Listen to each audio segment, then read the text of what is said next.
between 2013 and 2023, 10 years of Ekam Eco, of which I'm a co-founder, along with my student. So there has been so much learning for me over these last 10 years that I decided to take this learning into developing a fresh new course which is entirely focused on innovation and entrepreneurship. Here we have Dipanshu again, so maybe we will skip Dipanshu and go to the next one. This is Shubho Roy. He's a public policy PhD student. Let me take it back. Hi everyone. They say a child is born with his eyes closed and mouth open. A teacher just reverses this process of nature. And that's exactly what our real 780 did to us. Professor Charrier left us with 3 gems. The first one being that rural entrepreneurship and innovation is not about speed. In a world where we're obsessed with going to the market with a breakneck speed, he taught us it was about patience.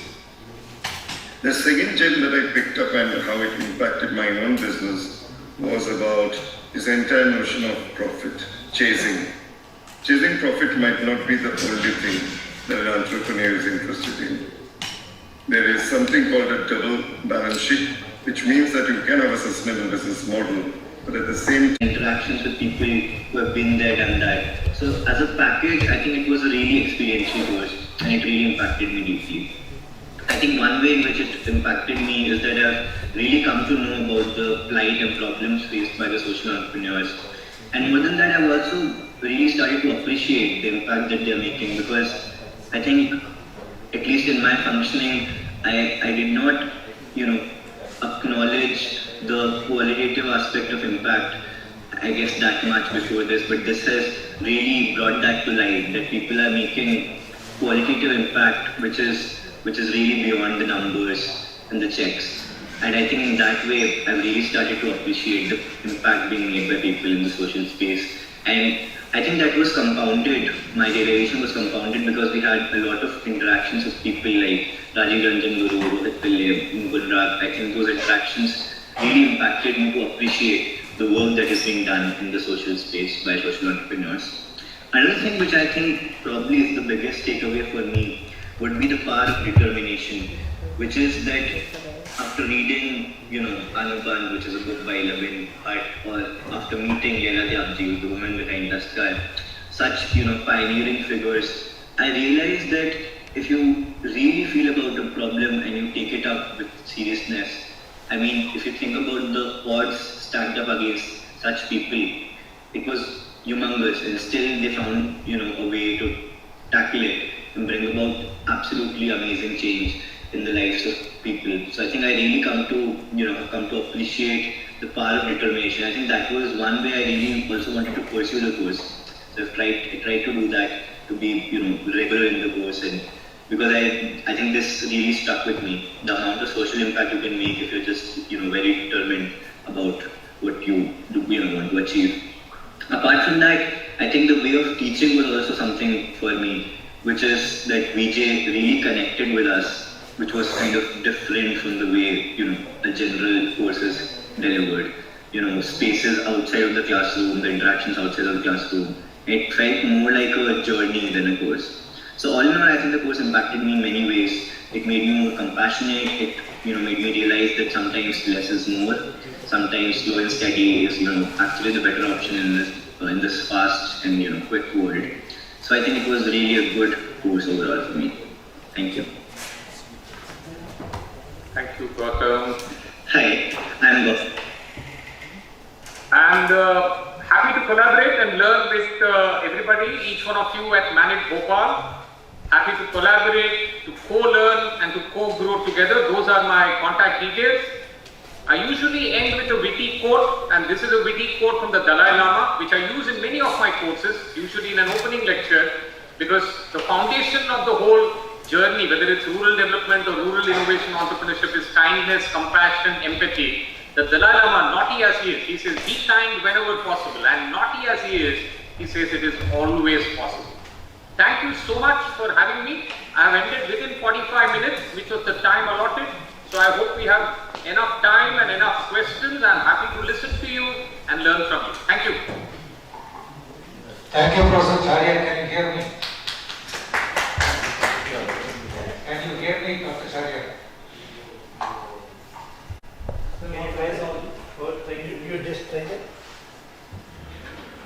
Again, Dr. Charya, can you hear us? Sir. Yes, I can hear you. I hope I followed your instructions on the No, presentation. that's fine. No, please. You try to hear. He's able to hear. Yeah. Put it on blue. Blue. Yeah. Can you hear us now? This is Nagesh here. Yes, yes, I can hear you. Okay.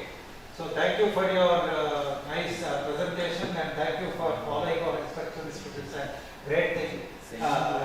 Now, I just want to educate you on what is happening here. You are speaking with an experience of about 20 years or more in the IIT system and with a lot of experience of inspiring stories that you can share, that you have with you. And here in the audience are a few people who have just joined as assistant professors in various NITs or IITs and so on. And some of them have been deputed by their directors to just attend this to learn what they can take back and so on. So I think you should give us some guidelines of how these people can start similar experiences in their own campuses. So number one is that the need for such awareness courses in the campuses is something that we have to re-emphasize. Somehow it happened long ago in IIT Delhi, it happened in IIT Bombay. It did not happen in IIT Madras, I would say, but somehow, and it continues. So therefore, there is still a lack of such awareness courses in various campuses, even big IITs or even in smaller NITs and so on. So, and therefore, this whole initiative is to keep the campaign alive, at least for those who are interested in taking it up. So, that's one thing. Second thing is that we need mechanisms of inspiring students, and the IIT Bombay model is a specialized course of MTech curriculum which will cater to these issues, which is very nice, which are also open for electives. And then yesterday we also had a presentation of IIT Dhanbad experiment, where they called something as a social entrepreneurship course, where they for whatever magical reason, because of the push of the director, they had a registration of the order of 150 or so, which continues to exist, and they are revolving some ways of managing such enthusiasm. So we are hoping that through these interactions, we can generate some models that people can take up with a zero-level course where inspirational type, a little bit advanced level course where people can go deeper into the issues, and this can happen primarily for also BTech students. At a research level, people may do it as a part of their own curriculum and therefore part of research, but there is a role that I think all IITs have to play a role to, somehow nurture the interest of young people who just come there. They don't know what is technology, they don't know what is alternative technology. We need to expose them.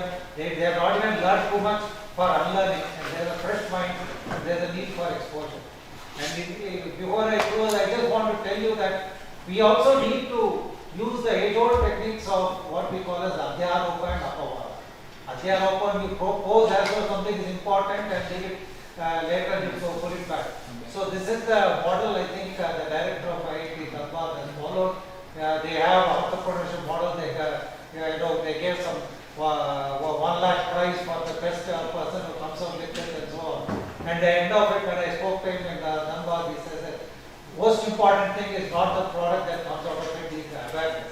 Somebody who grew up in the urban village never knew what the problems that are being faced, and that was an eye-opener, and some of them will say that that's a great experience. So we want your help in creating such courses by young faculty across the country, and we are trying to come up with some models. We will send it to you. You please give us your feedback and also say whether things are feasible or not.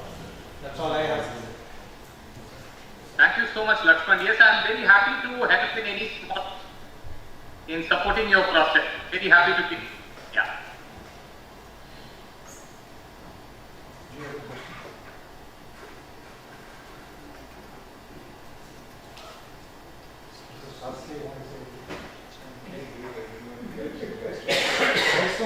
Professor Sastri, you are with us. Good morning, Professor Shastri. Good morning. Any other questions? See, your course, should we define it as a humanities course like the courses that we have in IIT Madras on happiness or Karma Yoga, or is it a entrepreneurship course where people are out to get money in a different way? Yeah, there are two courses. One is on the alternatives and one is on both on the scale-up aspect, education and entrepreneurship. They are open electives. They are broadly bucket courses. Students from across BTech, second year, third, fourth year can take the course. MTech students can take the course. PhD scholars can take it. And we try to welcome diversity with this diversity. So, yes, broadly you can, it is like a humanities course or a math course, but the flavor that we make it an action-oriented course, not for theoretical book learning, but for very practical, pragmatic, application-oriented learning. We have a bias towards action with course. No, that is important, and that seems to come out from the IIT Dhanbad model also.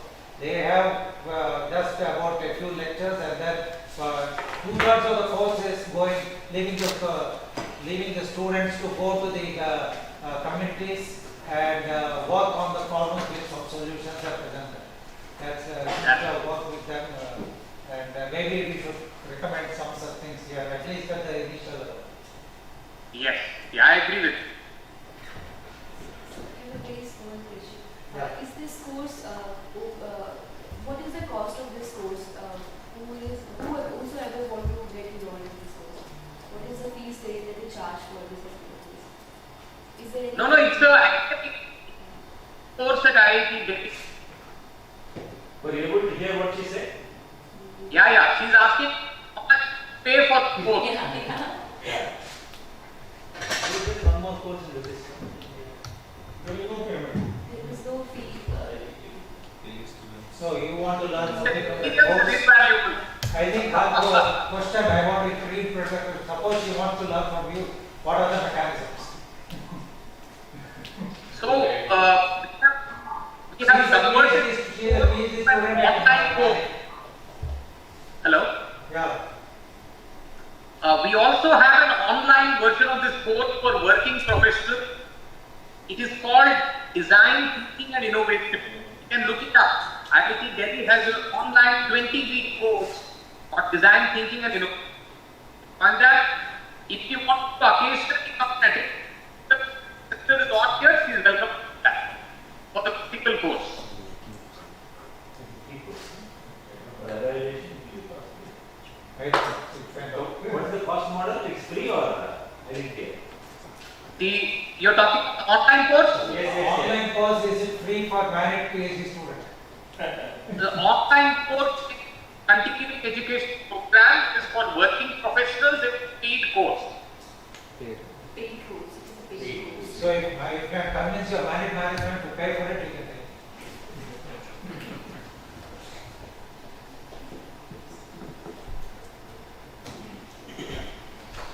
Any other questions?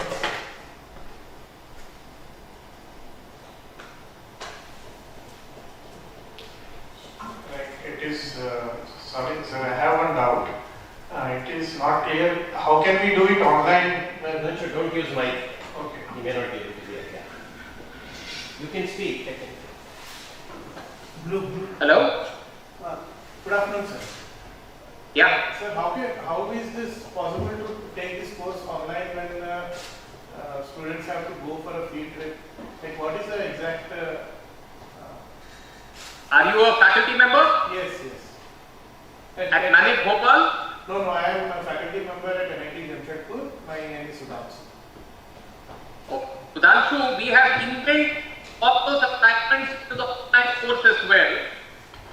They do it in their own respective places, right? Okay. And it was developed during COVID because we wanted to reach out to many more people than just IIT Delhi enrolled students.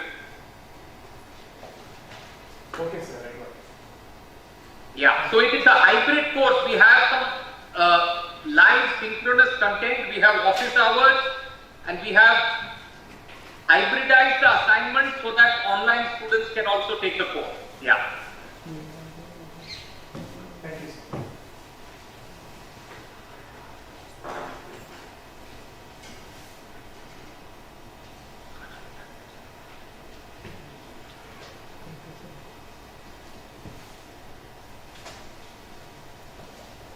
Now, can you suggest, go back to your own memories 20 years ago, can you suggest a board by which a young assistant professor can launch such courses individually or as a group? In the sense that unless the management is encouraging, it will be treated as an extra course for them.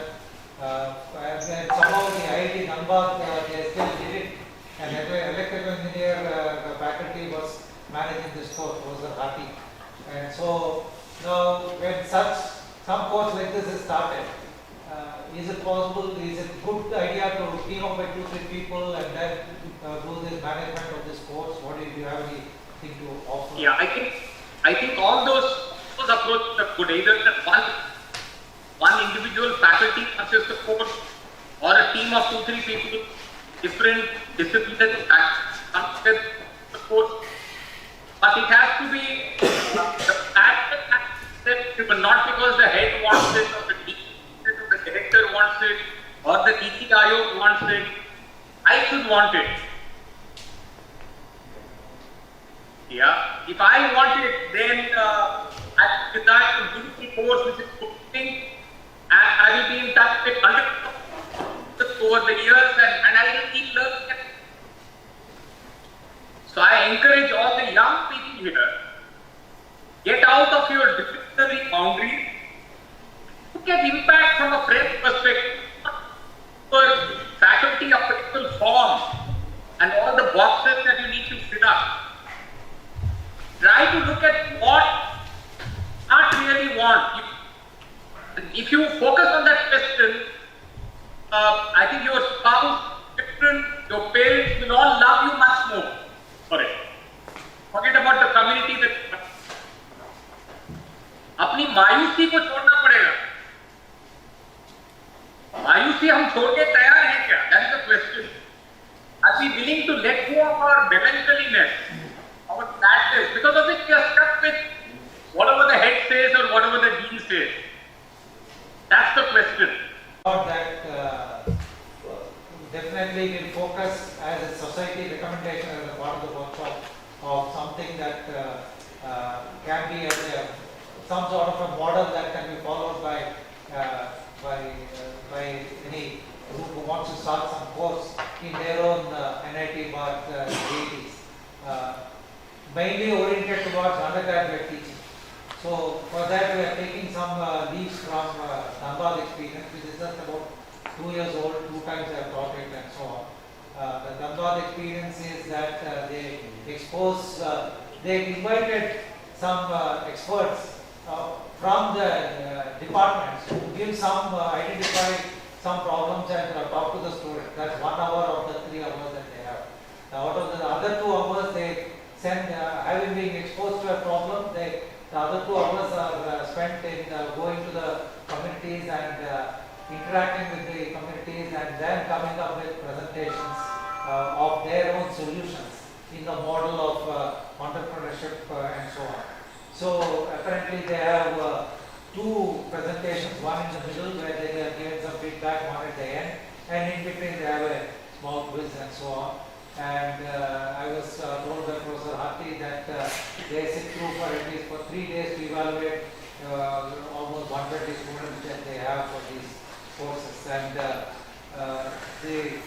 I think the director of Dhanbad also spent a lot of time in trying to design it. So we were trying that perhaps those lecture type of modules, even if one is not an expert in that area, there may be one on health, one on education, some broad issues that are facing the communities in the entire country, and therefore where solutions may be required. Now we may have a tinge of technological solution, but that is a part of Adhyaropa. Because knowing fully well that that's not the solution, we propose that there is a solution, a technological solution, so that the young kids get excited. At the end of the course, they may find that that solution is not useful and it is very narrow-minded. So that approach may be required, even though we have to do a lot of learning here. What is your opinion about this? Yeah, I think different institutes will come up with a certain. I think that one model will work for every institute because there is a leadership, there is a faculty mindset, there is a closeness or a distance from rural area. In some places there is arsenic in water, in some places the water is as sweet as coconut water. So the issues will be different, the context will be different. And I for one am for multiple different approaches to making education static. If we can, trigger part of safety along with expertise, sooner or later they will find a way to cut right. So two things have to happen. We have to trigger the critical part, but the people need to be empathetic too. So that twin things will find their way. Dr. Happy is here. Do you want to share something more? No, sir. You have shared all the details. Even from how the trading is done in every details. Do you have any questions to ask to learn from Sajid? Sir, still not, sir. It's just beyond. Beyond. Now I am happy to be in touch with of the people who participated. I will send my course outline and I am happy to receive their course outlines and learn from their innovations. All courses here are just much more, So Rakesh, anything you want to ask for the Bhavya? I think all questions is covered, and as our lecture was very fantastic and learning from everybody, and we will try to see how we can implement those kind of things in our MANIT Bhopal also. So similar kind of lectures we can also start in our MANIT Bhopal. Thank you very much, sir, for such a nice and elaborate lecture. Thank you very much.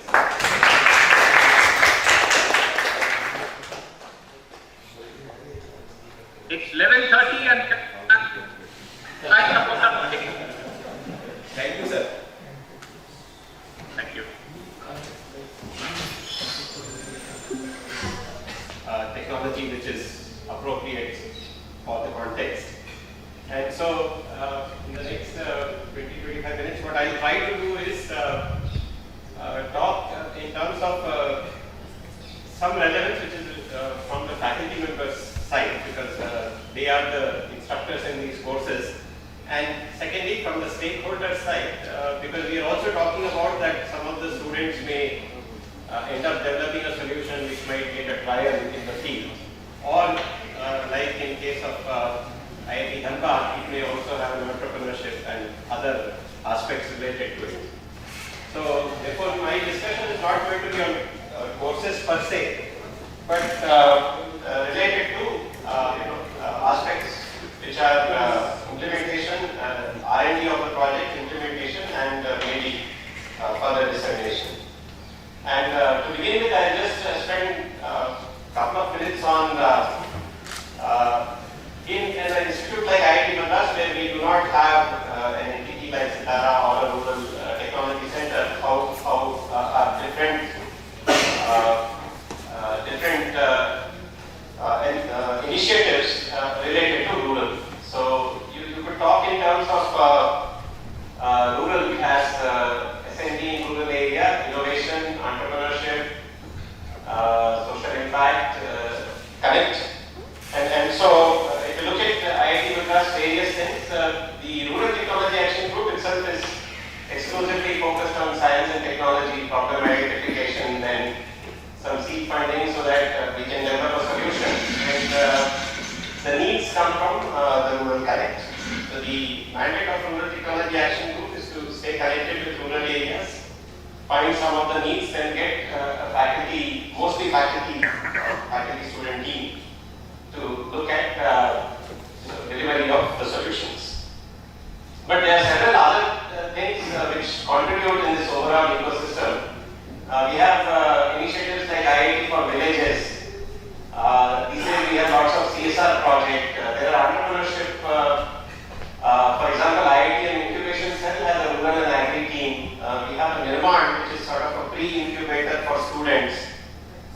We also have a Center for Innovation for Students, and then they have specifically within that team Sahai, which is supposed to work on socially relevant problems. So there are several of these entities within IIT Madras which work on common and related problems.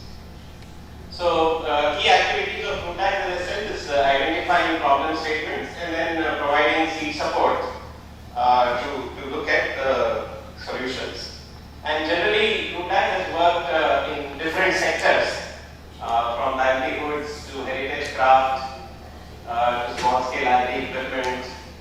So we have many of these things developed over the last few years. And some of them are in field trials or in part of Common Facility Center in mainly southern India, in Kerala, in Tamil Nadu, various locations depending on where the need came from. So that's sort of RUTAC in a nutshell and its place within IIT Madras overall ecosystem. Now I'll transition and talk about four example problems. And there my emphasis will be is to, when we are talking about in all these courses that you have to be in the field and then listen and then try to find out the technology problems which are being mentioned. So similar to the exercises that we are talking about, we identified these problems. They have come from 4 different sources and we are at 4 different stages in terms of what has been done in these problems. So my idea is to just give you a spectrum of what could arise. So the problem statements that I am talking about came from local government, which is from a panchayat, supported by an additional collector, which is related to detection of faulty street lights. Another one came from individual organic farmer, saying that there is a paddy thresher needed, but a small scale paddy thresher which is sufficient for a 2 acre or a 1 acre or 3 acre kind of land holding. Came from an FPO saying we produce jaggery but powder fetches higher value. We are right now making blocks. We need a capacity to, rather than somebody sitting and breaking, and which is a very labor intensive but time consuming process, can we make jaggery powder itself? And then we are also part of a national initiative where there is a vending cart development from e-cards to modular. Our specific role was related to, can we have some existing cards which can be retrofitted or can we make them more modular?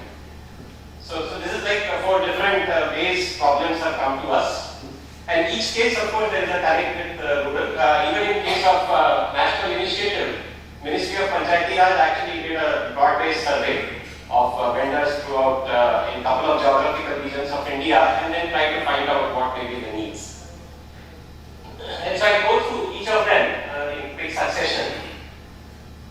And just to highlight that my role as a RUTAC coordinator is mainly in coordinating these activities. The technical R&D is done by several different faculty members in mechanical engineering, in Central Electronics Center, and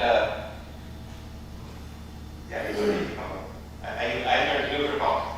So the first problem that we worked on, which is related to smart detection of lighting, came across with panchayat leaders and additional characters. The problem statement was as follows: that now there are street lights in far-flung areas, but it takes quite a while, many times, for the electricity board to know that the street light is not functioning. Maybe months sometimes. And so how does one really come to know? How does an engineer locally come to know?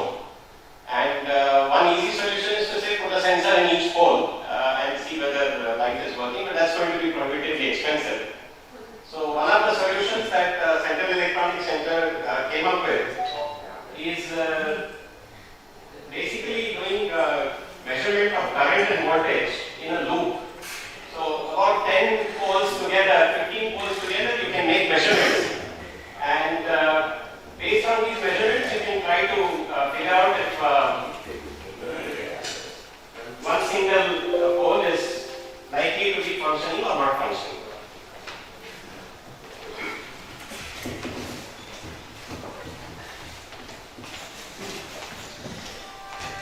So a small box was made using some of the electronic components because it's only current voltage measurement and so 2000 rupees one could make this box. And then in this box if you put a SIM also, then if at all there is an issue related to current voltage measurement, based on that you can then flag and send an SMS to the electricity board. And again, SIM is not very expensive. And further idea of this kind of a project was also that this box with some watt out component can be assembled at a local level itself. So that even the box can be made locally and then it can be deployed and maintained locally. So overall sort of a broad-based framework in which can you try to implement this project in a village. So right now the stage where we are at here is that some pilot trials we have done. But in the meantime, the collector got transferred and therefore we lost the link in terms of its implementation and further possibilities. But that's where the stage is in this particular problem. The second problem, as I said, came from an individual farmer, which is related to small scale paddy pressure. And labor supply demand, especially when you want, can be tricky. And manual threshing is quite tedious. And many of the organic farmers are also growing rice varieties which are local, which are like in Tamil Nadu, they are local to that region and used to be grown earlier a lot more, but now they are not grown as much. So, but they are now being grown by these organic farmers and actually they do command premium price in certain niche markets. So this is and it's also done on small scale, 2 acres. So therefore, again, one would go through a series of things where, farmer problem statement came, then you sort of go through, talk to a few other people, try to see if, this is really a problem being faced by a few others. And so whenever we talk to some other NGOs and other local government officials, there seems to be a suggestion that, yeah, this may help. And when we look at companies and their products from India Mart and other places, there doesn't seem to be a threshold at this scale. So one company in Chennai did have it and it claimed that it was for an African market, but they have discontinued the product. So there doesn't seem to be a product, there seems to be a need for it. So therefore we went ahead and then did a prototype and fabricated, did field testing in 2-3 locations, in Tamil Nadu, in Kerala, and so that we cover a wide variety of rice crops. And because the height of the stalk varies, the dryness to which a crop is usually harvested varies from region to region. So is the thresher working in all of those? This exercise is basically removing the paddy from the stalk. And so, and it was quite reasonably successful. You could actually, we designed it in such a way that it can be attached to a tractor and driven from that.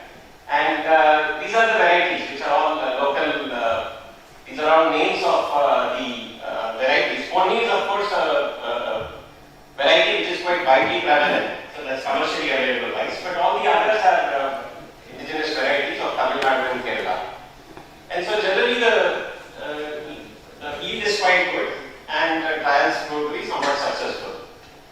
But again in this case we are not sure still whether there is really an order. So from the point of view of R&D and its success, this seems to be a quite successful product. We also have a patent on it. But now whether it can become a product and then go on to serve multiple farmers is still to be looked at. And actually, if you look at how this project came about, yes, there was IIT Madras R&D, but farmer input from the beginning to define the problem as well as during field trial. And the farmer also happened to be an IIT Madras. Then we started this project with BTech interns who came from this land holding 2-3 acres. So they themselves were from family, so they went back to their villages and got inputs. And then we also, during field trial and initial fabrication, we wanted to make sure that such designs can be fabricated easily in multiple places. So that what is the manufacturability of the overall design that you are doing. So putting all these 4 together, we arrived at what we think is a reasonably successful design, but still remains to be seen whether it can be disseminated. On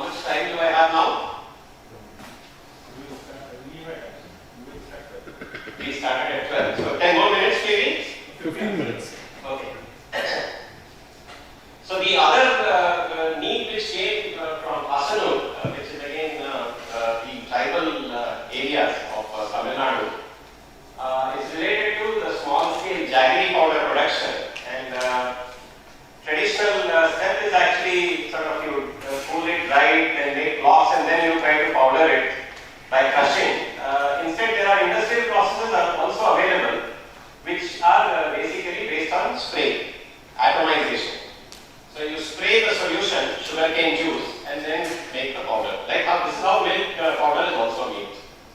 So spray drying is a large scale industrial operation, and so the idea whether this is feasible for a small scale unit or not is still under question. So in this project, for example, the problem statement has come to us only recently, so we still not got a product up. We are still doing some of the initial work related to this.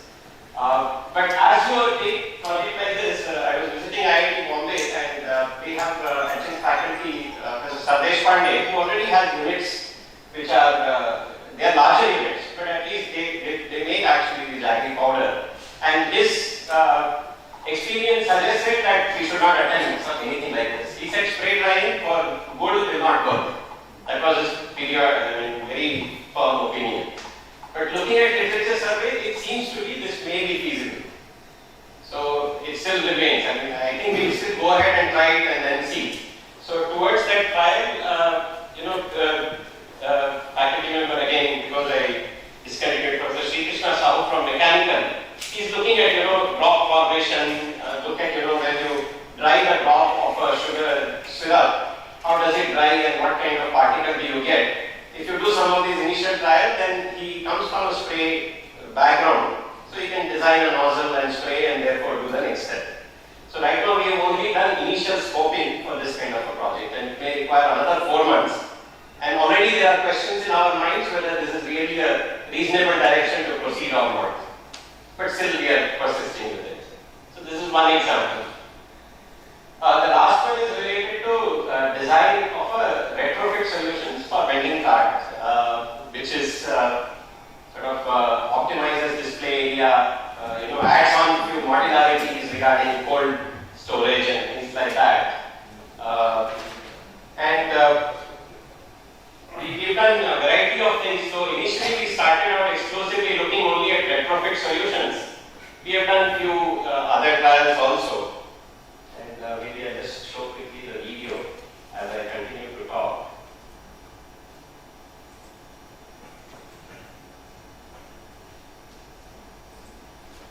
So this was related to the retrofit. That if at all you have an existing cart, by minimum investment can you make that cart appropriate for a far bigger impact. So some of these modular things we designed so that they could be added on onto an existing cart. So this is just showing that Karthik worked on this project along with the vendor, trying to assemble quickly the retrofitted parts so that the cart can become more than what it is currently able to do.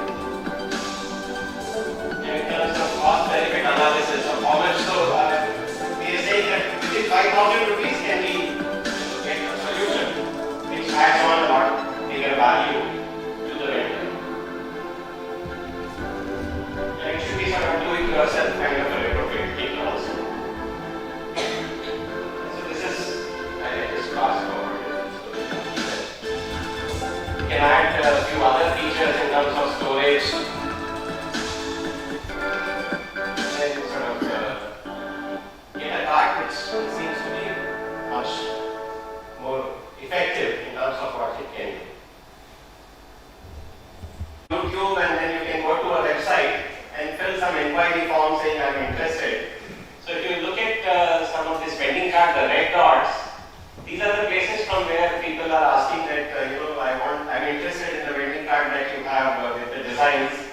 Somebody in Maharashtra is selling birds and thinks this is most appropriate design for that kind of vending card. So people from all over are asking, and then it becomes difficult for this to be fabricated in Chennai and then transported.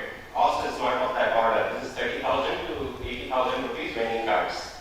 So therefore, one of our ideas is to wherever there is a local demand nearby, can we find a fabricator and then transfer the designs and have it fabricated there. But remotely, how do we ensure that quality is still assured? So those are the challenges which we are trying to address through this platform called Crossfire. And given that we have done some of the work, so Professor Rajesh Sharma, who is in charge of this project, is now trying to see these frugal designs that he has, can it be now used for some of the other applications with battery-driven vehicles for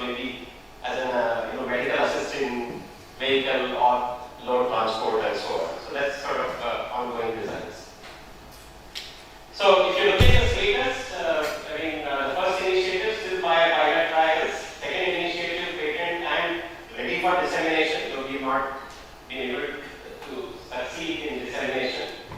The jaggery model is still in the design stage. And the vending cards again, patents and it's in dissemination stage. But again, even though there are inquiries from 15-20 places, we can say that we have given 2-3 vending cards in Chennai. We have not been able to, somebody from Dhule, Maharashtra, somebody from Assam, we have not been able to provide the vending cards to them because it's still a struggle. Transitioning in the last 5 minutes to other discussions which is related to what we've been discussing in terms of course base. So all throughout the last 5 years, whenever there is an engagement with rural stakeholders, these two problems sort of recur. And many times with student activities, it can be done improvement year on year. And you do one design, the next team comes, the next version of design. And and also it has a multidisciplinary sort of approach. So I think these two problems actually are quite required. Everywhere you will hear about both of these problems that rural communities are facing. And technological solutions are not really available, which are affordable. And so for example, animal inclusion, you can say electrical fencing you can do, but that's prohibitively expensive. And and of course, one needs to detect, one needs to alert. Even if these two happen, actually that will save 90% of the problems that a farmer faces. Sleepless nights will at least get converted to action because you got alerted in time. And of course, a distraction can be built into any of this device. And if you look at it from a design point of view, from an engineering point of view, it incorporates aspects of image analysis, maybe sensors, maybe even AI is there, learning may be involved because the people, the entities which we are trying to detect are also learners. Animals also learn what to do, where to do. It's known how electrical fencing is handled by defense progressively over the years because they've also adopted mechanisms to deal with the fencing. So therefore, maybe some of those things are involved in such a project. So if this kind of a project can be taken in a course year on year, it might actually lead to a set of solutions which might be useful in one context or the other. Same is related to small-scale farm gate sorters, where farmer himself or herself gets a higher value because they themselves sort and then sell it. Because good produce, higher quality produce fetches higher value, but if it's mixed with not so good quality products, the overall cost price comes down. So if you do some grading, sorting, and separating, then it leads to higher value. But again, such small scale units are generally not available for multiple, whether it's grains or any other produce. Then one last thing that I wanted to add, the challenge in many of these is related to, in a course-based thing, we are always also interested in following up on what students are doing and also in evaluating and giving them the feedback. So some tools which I have used because I have not done a course in this field, but my other courses which I do, and I regularly use these tools, which enhances the effectiveness whenever you have projects in a course. So a lot of effort if you spend in the beginning of the course in designing templates which students can use, I think that makes it easier for us to then immediately look at what has been done. If you leave it sort of free-flowing, then it becomes far more difficult to figure out what has been done. So it could be in terms of a template for a data sheet submission or a map, if they are doing, or a report or a presentation. If a template is given that this is how you have to assemble your information and provide it to us, students should also tend to think whatever they have, how do you assemble it and then provide it. So that is something. So this is, for example, snapshots where I have given, make a list of motivating things. If you add a sketch if you need it. So these kind of things, there are these topics. So make sure that if whatever is your project, how you select and then try to connect from these basic topics that I'm covering in the course.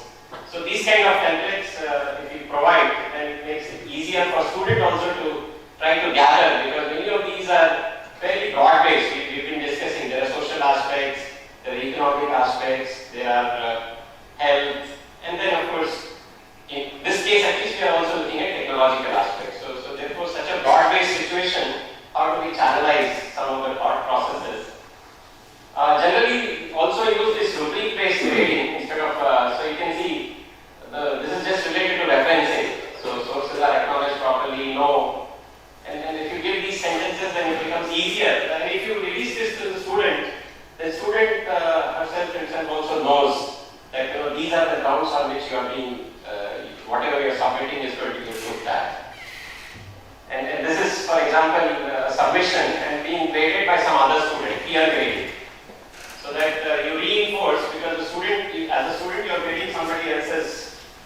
and then you are again following the same thing for which you are yourself going to be graded.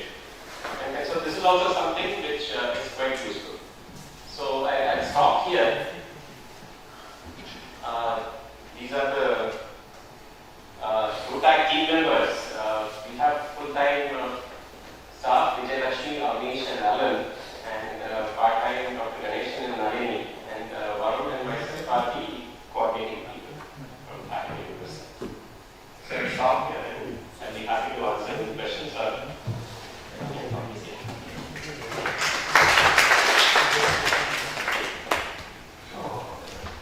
I have also seen RUTAC in its existence from the time that Karnataka existed. I'm not sure why would you say it's a success story. I kept on saying that we have not disseminated anything. No, but at least you got 4 projects that you can talk about. Yeah. But what I'm saying is that for a place like MANIT, we may not have a RUTAC, but maybe there are few people are interested. Identify project problems don't come to them by themselves, like what is happening to RUTAC, because there is a center, they know there is an IIT, somehow the other it comes to RUTAC. And I know that RUTAC in its earlier avatar in the IIT Madras was also like that. Not many problems. And even if problems were coming, I don't think there were too many faculty who were coming openly to take care of it.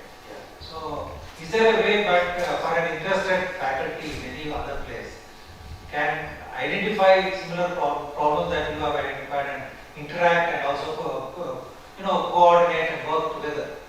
Is there some mechanism that you can suggest for such initiative, startup RUTACs or startup centers? No, so I can only think of one, which is what IIT Dhanbad got, or many other institutions are likely to get, is some big chunk of funding from an alumnus, interested alumnus. So if there is no alumnus funding, we are interested in rural problems.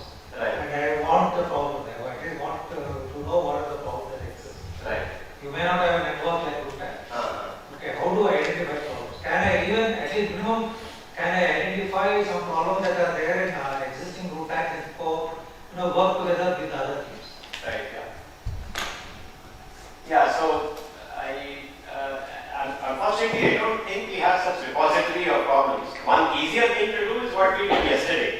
And as part of preparation of this is in the surrounding, trying to find out other stakeholders who are closely engaged with rural area, then start talking to them, and with them then go to villages and then try to do the need assessment and then figure out. So this is the only easy way, because it also will be a set of problems that are closer to you where you can then have a more sustained engagement.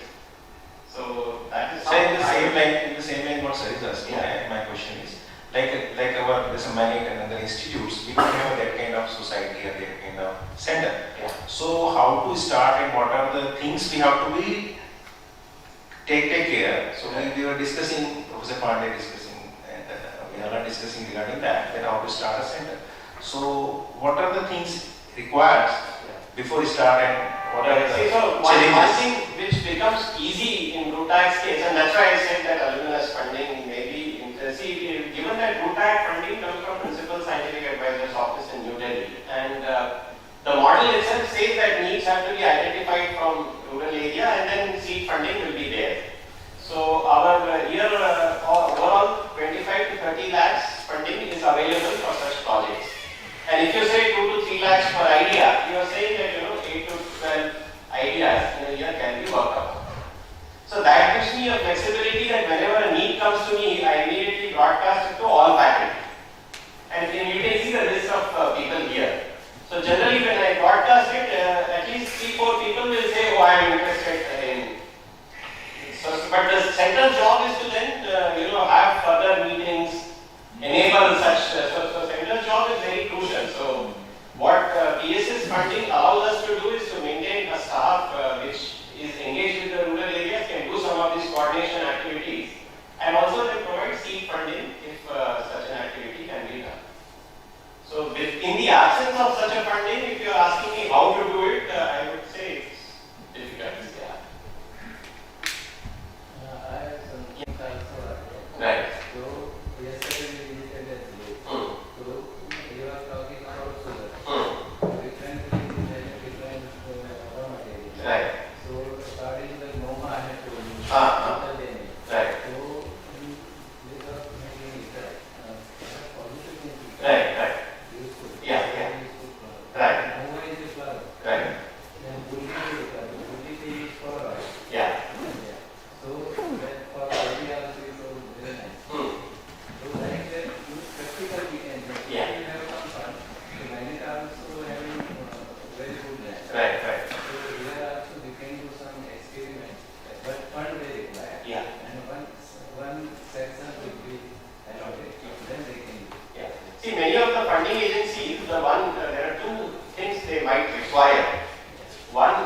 that you already have an idea and therefore you want to do something. You can't go to a funding agency, say I scope in my villages around me, I find 10 problems and then I try to find solutions.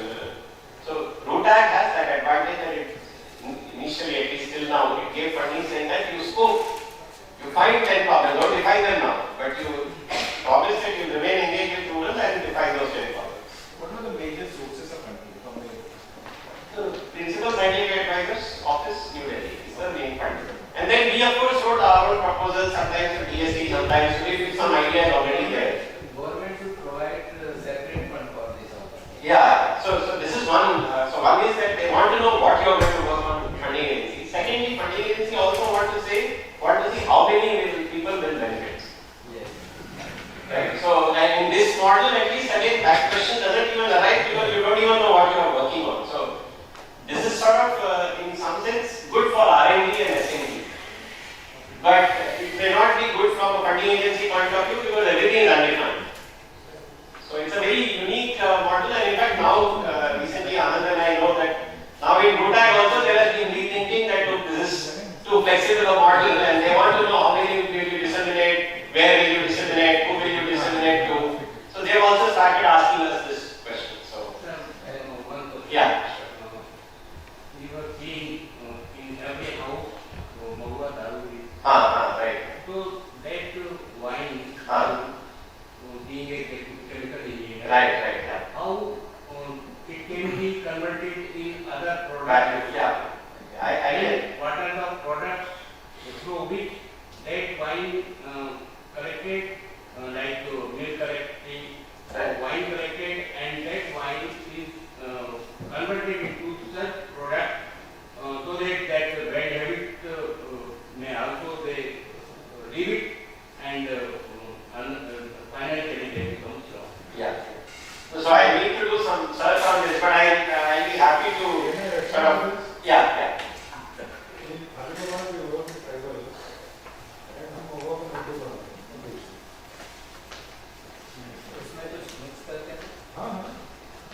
It is a standard recipe that the tribals already know. Yeah. हम कहीं से बनाने नहीं आए। उनके हिसाब से लड्डू बनता है। तो अभी बहुत सारे ट्राइबल्स इस चीज से दूर भी हो गए हैं। जो tradition Sir, I have one question. if you go to village, so now that single-use plastic they are using, and but if we make solar butter, this is not possible. This is not cheaper. Right. Actually, now I have to single-use plastic is cheaper than actual. Yeah. Right. That glass. Yeah. It is costly. Right. All the villages they are using single-use plastic. Right. So that this should be. Yeah. Yeah, sure. He had a question, and I come to you. Sir, just you have given very nice talk. Sir, faculty members may be interested and faculty members maybe do something. Okay. But faculty members cannot do anything without the support of the student. Right. So my question is how to motivate UGA students particularly to go in the villages, find out the problem, how to motivate them. Suppose I am teaching thermodynamics. Say, I will not go suddenly and I will ask a student, I am Madam Rode, I am giving bhasan and you go and find out the problem and solve. Okay, I am teaching one course, any course, heat transfer thermodynamics as a chemical engineer. In that course, I have to relate something from the villages and then I will tell you, see, this is the problem and you have to solve. Then only a student will motivate. And during the course, we cannot talk big things. कि देखो ऐसे होता है ये कर लो course date करके ही हमें बोलना पड़ेगा है ना तो कैसे हम मोटिवेट करें सर ये पूछना है I don't have any answer. I think that is one of the things we'll be discussing.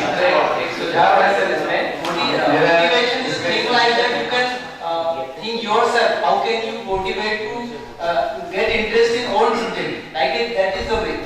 How can you motivate for the research and how can you motivate for the doing? Sir, he is chemical engineer, he knows that.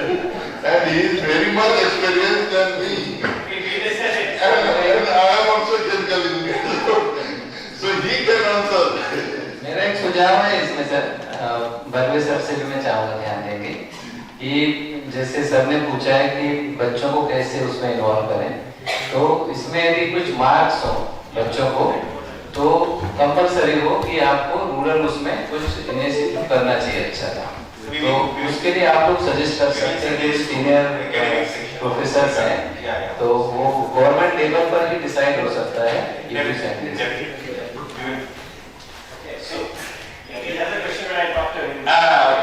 Okay. Thank you very much, sir. Sir, thank you. Thank you for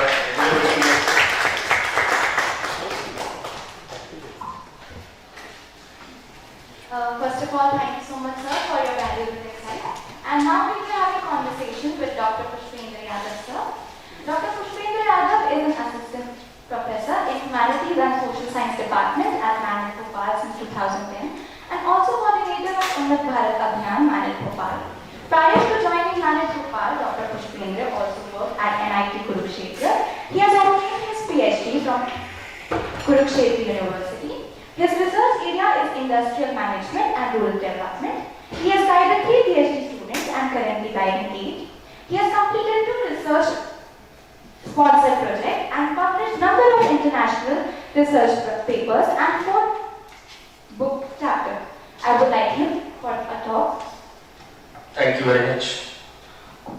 Respected Professor on behalf of IIT Bombay, and I also thankful to the organizers Dr. Akhilesh Bhargava, Dr. Vinod Yadav and Dr. Deepak Kumar and all the delegates.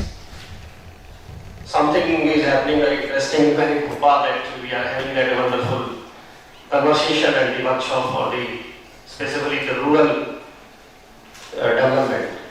So as well as the rural development is concerned, when Britishers first time came to India and they were surprised that the people are self-sustainable in these small villages and they don't need like the big kingdom and all. So we can assume from the review of literature from the British history that how rich we were in the rural areas. And then after that ultimately they disturb our own rural sustainability and other issues. I don't want to go in detail. But in 1947 we got independence. That this was the dream of our Mahatma Gandhi, the father of the nation, that real India is residing in the rural areas. And when we were preparing the constitution, there was a debate that this should be the part of the constitutional status body, the Panchayati Raj institutions, but somehow disputes were there regarding the reservation and all. And ultimately it was put into the directive principle of state under Article 40. And when something is under the Article 40, there is DPS, it cannot be forced by the law and court like the other constitutional aspects. So right from 1950 onwards and up to 1992, I think more than 45 years, this rural development was neglected from the strong teeth point of view, from the strong decision making point of view. Only we were preparing the 5-year plans and we have started the first 5-year plan. There was a very big rural development program by the Community Development Program CDP, and it was reviewed in 1956 by the NDC, and we came to know under the committee of Bhagwantra and Mehta that it is a total failure program in India and it was not succeed and it was not reaching to the people. So ultimately there was a lot of committees and GM Singhvi committee and the GV Rao committee. Ultimately we came to know that the final constitutional status was given in 1992, that is known as the 73rd Constitutional Amendment Act, and after that we have the 3-tier structure in the country, the central government, state government and the local bodies. So after that we have given the decentralization power to the local bodies, the women, then the SC/ST and the OBCs. They all are coming into the decision making process and they are participating in the rural development process and they are utilizing the fund we are getting from the central government.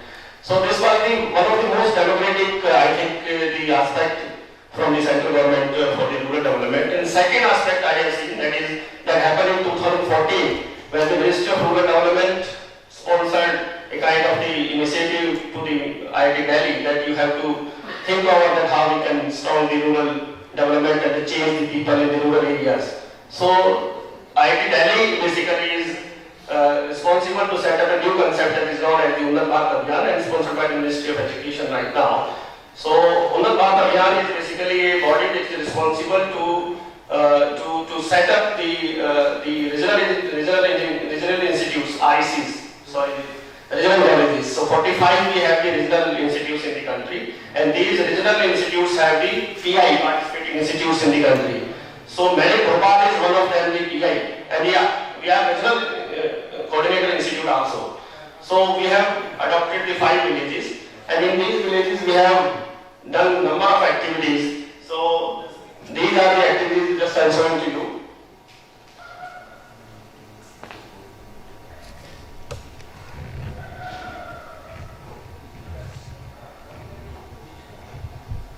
So these are the activities we are basically doing in the adopted villages, like the mushroom farming training we have provided to the farmers in the villages, then simple science experiments.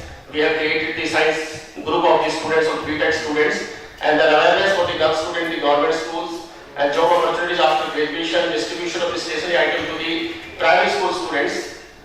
This is basically a training program, mushroom training. One of the professors we have invited from the agriculture government institution from the Jabalpur.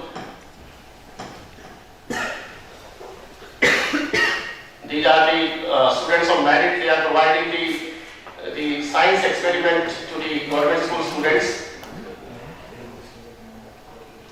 Then we have created the self-help group because one of the villages having the very large scale crop of the garlic. So we are creating the garlic pickle self-help group.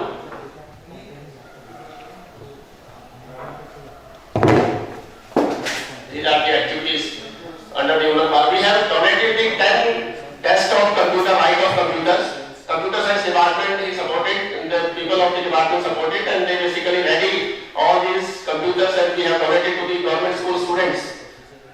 Now they are using it very well, otherwise these were the right of computers. And we have donated the umbrellas to the government school students during the summer because it was very tough for them. These are the science experiments to the students by the MANIT students. We have donated these stationery items and these are study boards. And during COVID, what we have observed that the government school students, they were not in position to attend the online classes like we were using the Microsoft, this particular MS Teams. So what I requested the student, a BTech student on this MS Team, that you please prepare the video lectures of the science, physics, chemistry and maths so that we can give to the students. So we have purchased this particular LCD of the 34-inch and then we have stored all the lectures in the 12th standard now. So that is the impact, and small activities we are doing. Even then there were not the ceiling fans in the room. The headmaster requested please provide the ceiling fans, so we have provided these fans, and even then we have the students were sitting on the floor actually. So it was very difficult. So these are the old benches in our central workshop. So I requested to the team PhDs please so he helped us, and these are basically 10 benches we have donated to the government schools in the villages. And we have created this foundation of the self-help group. These are the teams. Second stage is there in the SHG. After that, we are providing them a training for the garlic, this paste for garlic pickle. And to stop the school dropout in the government schools, because everybody want to go in the private schools, and it is a burden from finance point of view. So we organized this particular meeting with the parents. Everything is free in the government schools by the Madhya Pradesh. Books, food and everything. Why you are sending these kids to the private? So they are saying no, everybody is forcing us to join, otherwise your student, this children will be lagging behind in the development in the other aspects. So that is a kind of the social pressure of the people. So these are the volunteers of the Unnat Bharat Abhiyan. Thank you. Thank you, sir. A lot of activities are going on in MANIT side also related to the... Yeah, these are the little part of it. Yeah, thank you, sir. Thank you. Sir. So I just want what is the mandate for UP by the government who are thinking about somehow do something show that you have done something, or is it to engage students of MANIT or faculty of MANIT to take up some problems and try to find solutions on a long-term basis? I think yes. Now, for example, all the things that you have quoted, it looks to be like welfare schemes of the government, which the government should do even if you are not there. But it seems to be many times in these things, the government offloads what they are supposed to do through merit, and they feel that they have done good things. So these are deeper issues that we have to think about it. There is a very thin line of difference between that, like government welfare, and then how to identify the problems. So the question is very. Sir, question is very, very pertinent. But as well as there are 4 or 5 variables from the UBA that, such as one of them is the education, another one is the green energy, another one is the waste management, and technology interventions. So, but when I visited the village, I found that the education is the only area if we can empower the girls and the boys in the private schools, then they can do the things, because a lot of anti-poverty alleviation programs are already done by the central or state government. But ultimately there are a lot of corruption and other issues, but the education is the only force if you empower them, then definitely they can change. The education department is supposed to take care of that, right? Yes sir, definitely. We are also talking to the department, education department also. But ultimately, no doubt, your idea is very good that the faculty from the merit technical point of view, they have to involve and they have to come and straight forward and visit the village and identify the problems. But this is the lacking we are here actually. Getting basic facilities for education. For example, I went to the village first time, so I talked to the village sarpanch. Like this is the program UB and we want something for your village. So he asked that, what for me? मेरे लिए क्या है? They are asking to me that question. Yes, he wants something, money. So that kind of approach people have. Everything should come. Actually, what I feel, sir is saying, Lakshmana Rao is saying that the root cause, if we straighten the root cause, so automatically there is no need of the welfare schemes. That's why Unnat Bharat Abhiyan is there. Yeah. Unnat Bharat Abhiyan basically is free from the government rigidity and the bureaucratic structure and the corruption. But for one of the most important things is that should come from within you. Everybody should come and go and take interest. That we have to create among the faculty, that you have that kind. You adopt one village yourself. Each faculty should adopt one village at least.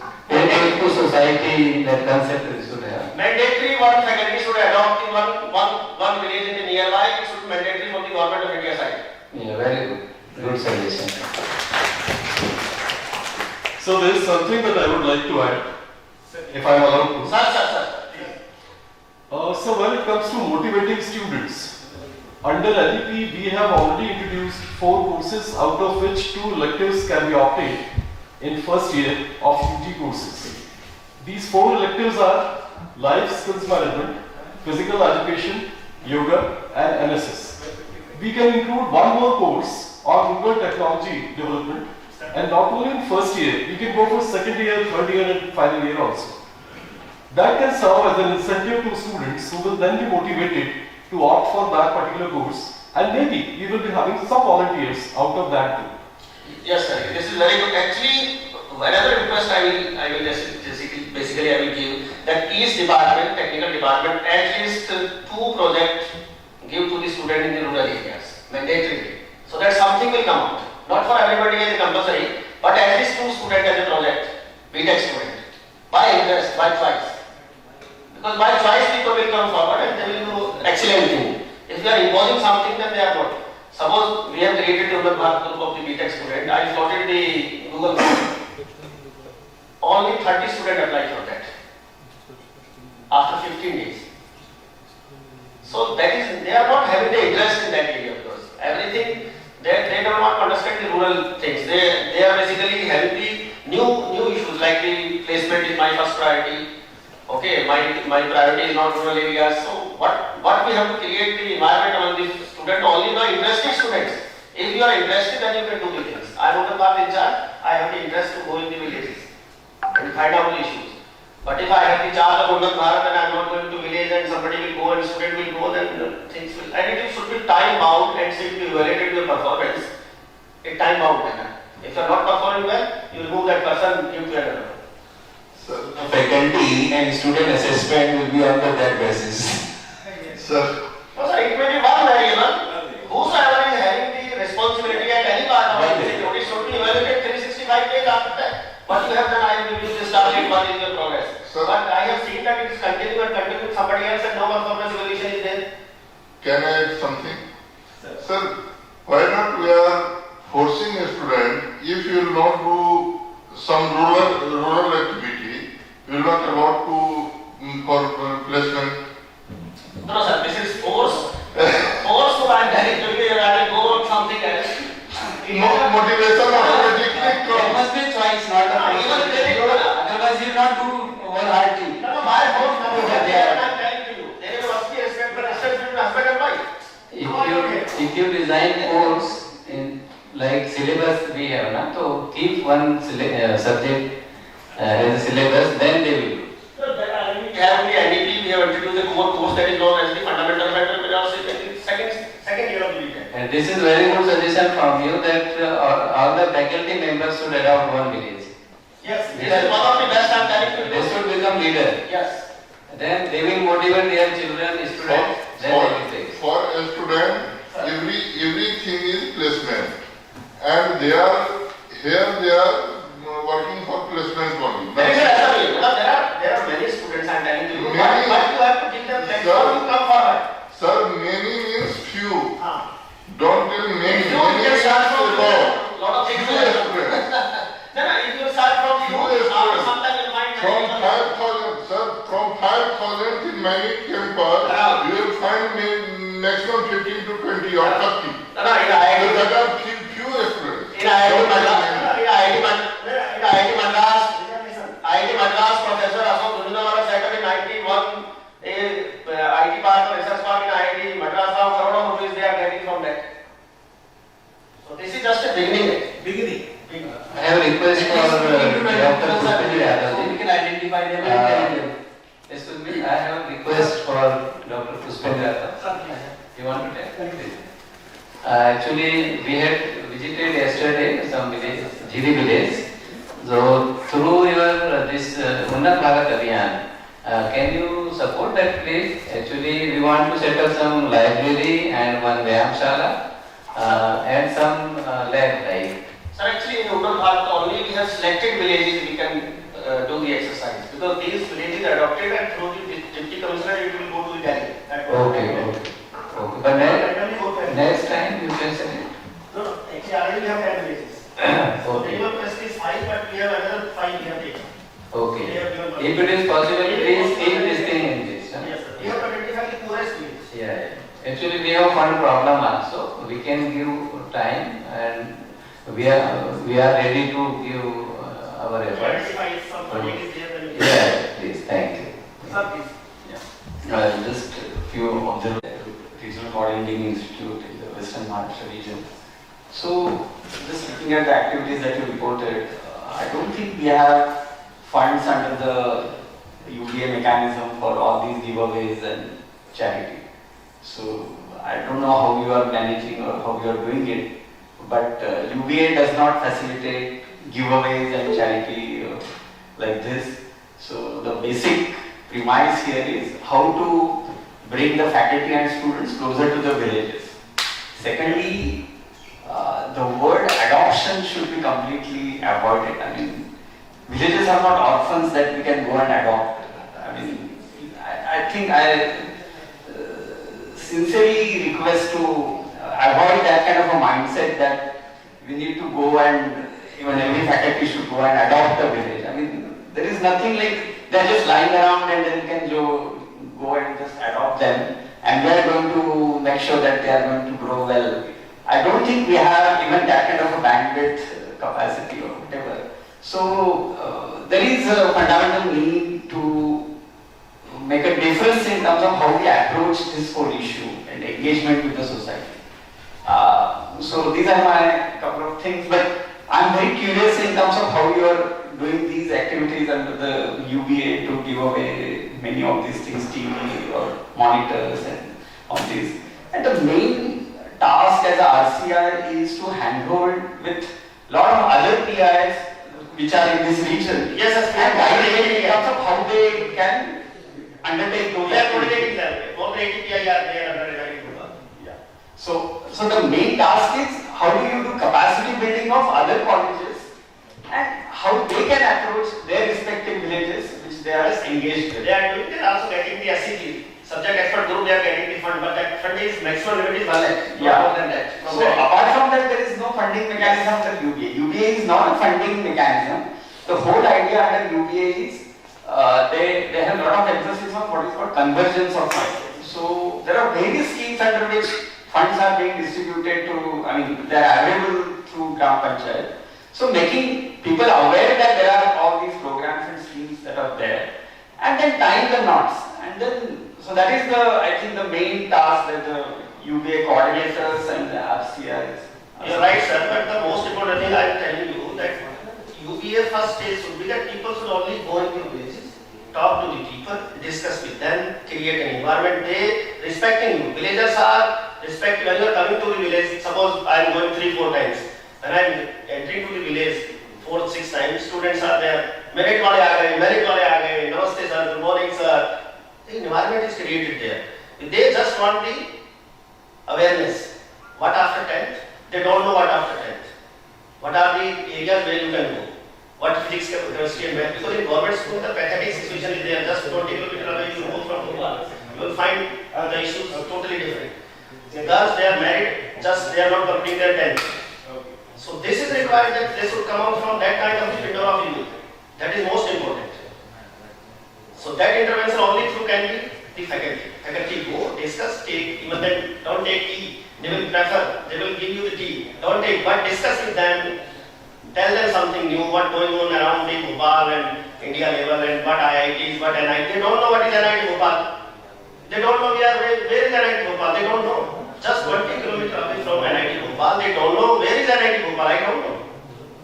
Majority of people don't know NIT Bhopal. So this is the awareness about the education. They only aware about that. There is the 10th class government school, then after marriage, even then the highest job is to become to join the police or the army or the bus conductor. That's it. This is the situation. And it may be vary from southern India because states literacy rate is very high in the southern state.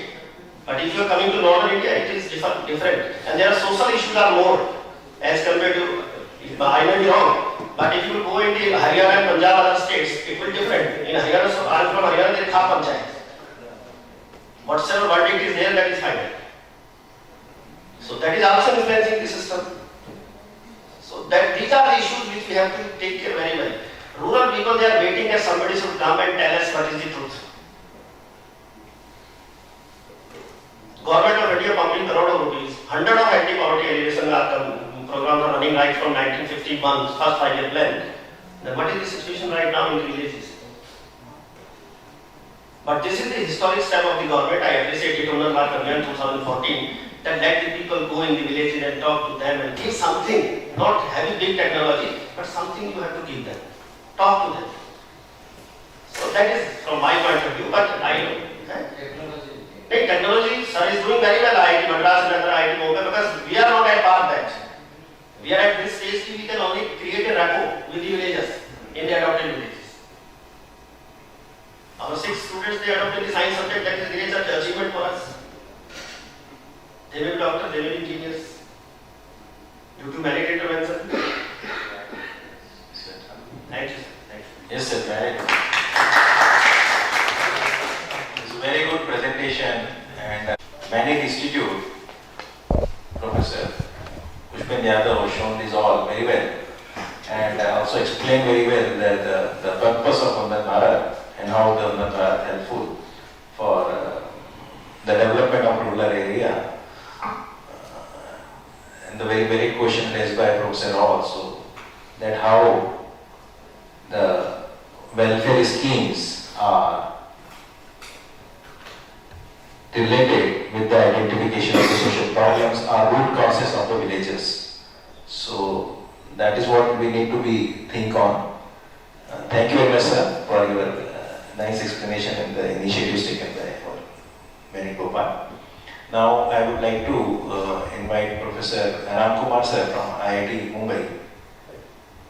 So, IIT Kanpur. Sir, will you please link Department and Design Departments at IIT Kanpur, India. He is also associated with the interdisciplinary programs in the department. Professor Ramkumar has an illustrious career spanning more than 2 decades in the realm of research, academics and industry. His remarkable contribution to the development of highly accurate micro, nano machining processes have played a pivotal role in shaping the cutting-edge defense system of our time. His brainchild projects, including the Imagineering Lab, Thinkering Lab, Makerspace, MedTech Lab, and Rural Technology Action Group at IIT Kanpur, have created an ecosystem catering to the needs of students, scholars, faculties, and projects across the nation. Moreover, during the challenging times of the COVID pandemic, he exhibited frugal innovation by creating essential solutions like the Swasha mask and Sanjeevani oxygen concentrator, blessing frontline workers and hospitals nationwide. Thank you. Link is open.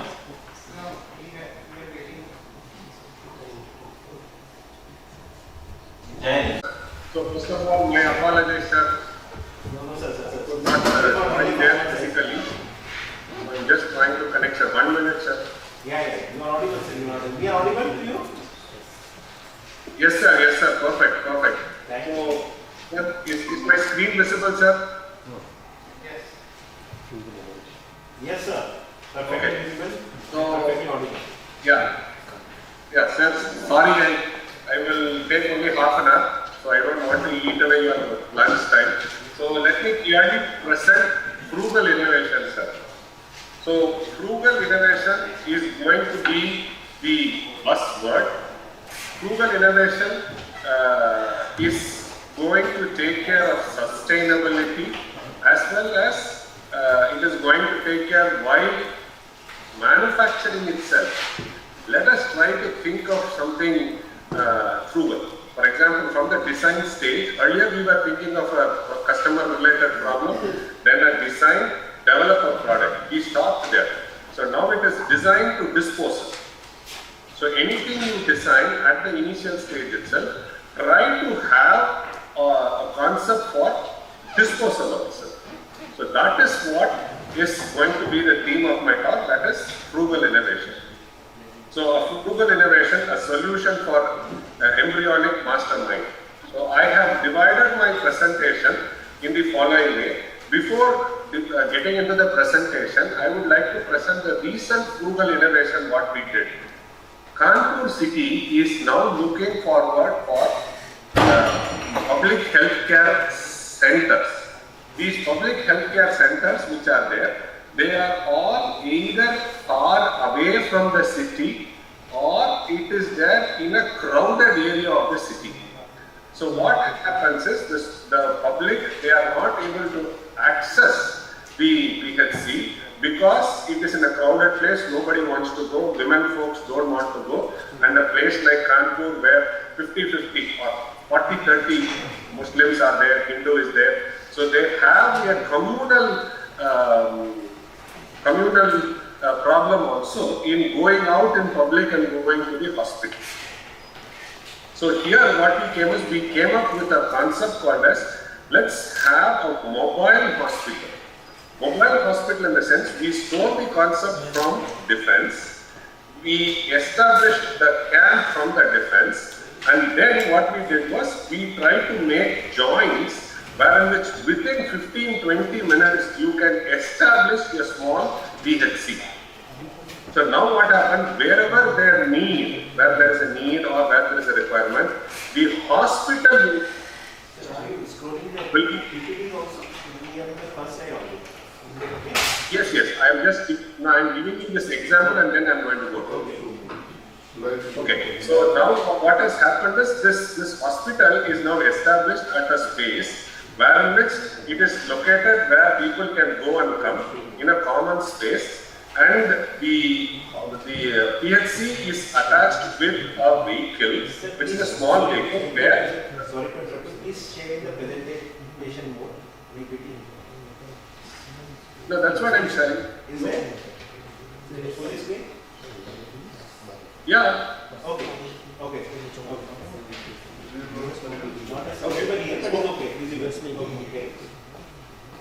Okay, so that is what is a frugal. So frugal is designing a hospital with minimum requirements and bringing in the concept of what is the need for a customer is to go to the hospital, what is the need for the government is to cater to maximum need.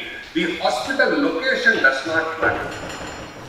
So here in the design stage itself, I have to be very clear with the idea, what is the requirement for customer, what is the requirement for government, and how do you efficiently do it. So this entire exercise what we did talks about frugalness. So now let me get into the need. Our world today, the population is growing continuously with more people living on the earth ever before. Today we use ecological resources 1.5 times as quick as the earth can renew them. In 1989, the 10 tallest buildings were all in North America. In 2006, there are only 15 companies from the BRICS on Fortune 500. Today, the number is 142. Hence, there is a need for arising mindful, careful, and frugalness. And interestingly, we are kept on talking about India is young, India is, the youth population is very high. But 15 years down the line, the youth population will also go away and you will have senior citizen more. Once you have senior citizen more, we have to start looking for products which will keep the senior citizen happy. So that is going to be a bigger stress for the government and for the nuclear family, how to handle it. So there also there is a need for frugal innovation. So frugal innovation, when you consider a mobile phone, today everything happens in a mobile phone. 2G, 3G, 4G, 5G, 6G, all these things are frugal innovation. If you look at it, 15 years before we used a phone call, we pay 7 rupees. Today we pay 1 minute, 1 paise, something like that. Internet is connected everywhere. Data is common. But if you are looking for anything apart from that, everything is inclusive in one phone. So that is a frugal innovation. So a cell phone is equal, earlier which was thought of phone calls plus little else, but now this little else has become more than a phone call. So this is a frugal innovation. The refrigerator size is of a smaller cooler, which is talked about. There is a Mitti cool, which is very, very commonly used in the rural villages of Uttar Pradesh and Bihar. So it's a small cooler. Interestingly, when you try to use milk, we always put the milk in a refrigerator. And the refrigerator temperature, what we set is 10 degrees. The milk will, if you try to maintain a temperature of 18 or 17, 18 or even 15 degrees Celsius, the milk will not get spoiled. Unnecessarily, we spend more energy for the milk in keeping in the refrigerator. So can we come up with a small compartment inside a refrigerator where in which you have a selective temperature setting. So that is a frugal innovation. So nano car is a frugal innovation. So frugal engineering is a supreme approach to develop emerging markets.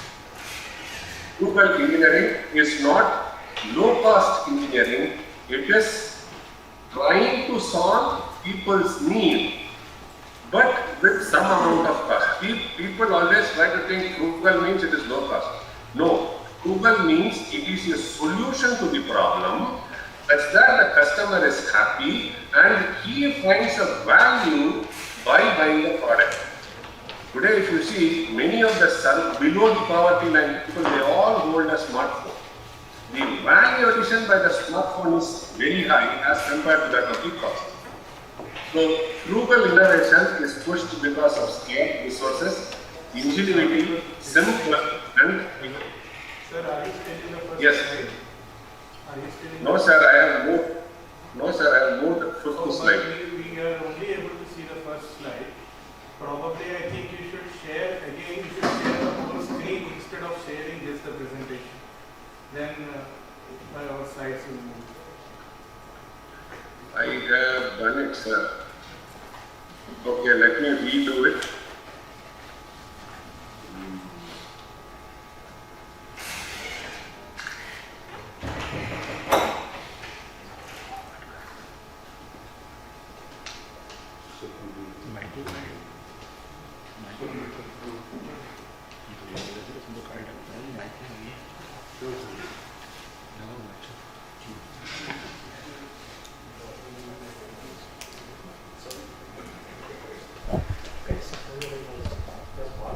primary health care service to be the doorsteps of remotest population.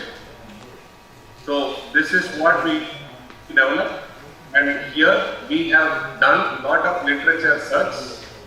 We have gone through literature, we have also gone to 50 PHCs which are around Kanpur, and then we have understood what is the need and what all have to be taken care. So when we go to the third slide, I have clearly defined the problem. Rural public healthcare center problem, constructed from a very far off location, then it is located at a remote place. It also has low accessibility, and doctors are not visiting those centers. So though there are ASHA workers and other things, but still the doctor takes a final step, and the doctor is not able to go to the remotest location because of limitations. So then, why don't we try to integrate a doctor along with the hospital, and this hospital is mobile. So if it is accessed, they will have minimum facilities in contrast to the diverse needs of the customers, thus resulting in underutilization of resources. So we also felt that the resources which are involved in THC, it is not sterilized, and it needs many more supporting devices or maintenance, which is not taken care now currently. And also, we found out that to address the issue of public healthcare center should be made mobile to move from one place to another depending on the customer's need. So moving to the next slide, fourth slide, we did a lot of literature search. We found out a lot of research gaps. Then we had a contextual inquiry we made, and then we also made expert interview. The contextual requirements, inquiries was done with Anganwadi and with the patients. Expert interview was done with doctors and CMO. So after doing all these things, we have come out with a problem statement: design, develop, and deployable, low cost effective mobile primary healthcare center for low resource. So this was the problem statement which we identified, and we started working. So this is slide number 5. I am there. So I have clearly distinguished what all is the literature we have gone through, what all is the research gaps we have gone through, what is all a sample of research questions we did, and then contextual inquiry where all we do, and what all has been the output. Now moving to slide number 6, it is not a new concept. There are already several of these hospitals which are attached with a bigger vehicle. For example, IIT Madras has done with Aravind Eye Hospital, or Shankar Nethralaya, I think they have done it, and there are other mobile hospitals across the globe. So we took all of them, we understood what is that they are trying to do, and then what we did is we tried to take a contextual with the Indian scenario. So the Indian scenario is people use rickshaw as an ambulance, people use collapsible room for staying, people have collapsible kitchen, and people have AB tent. So all these things are available in India. So now what we did was we stole concepts one from the other, and the other. But when we stole these concepts, we also had very high objectives. The objectives were, let us have a hospital which is modular, which is makeshift, which is layout and structural system. For this, we have to choose material, and then we have to come out with a process of deployment. In the entire hospital, hygiene becomes a very important factor.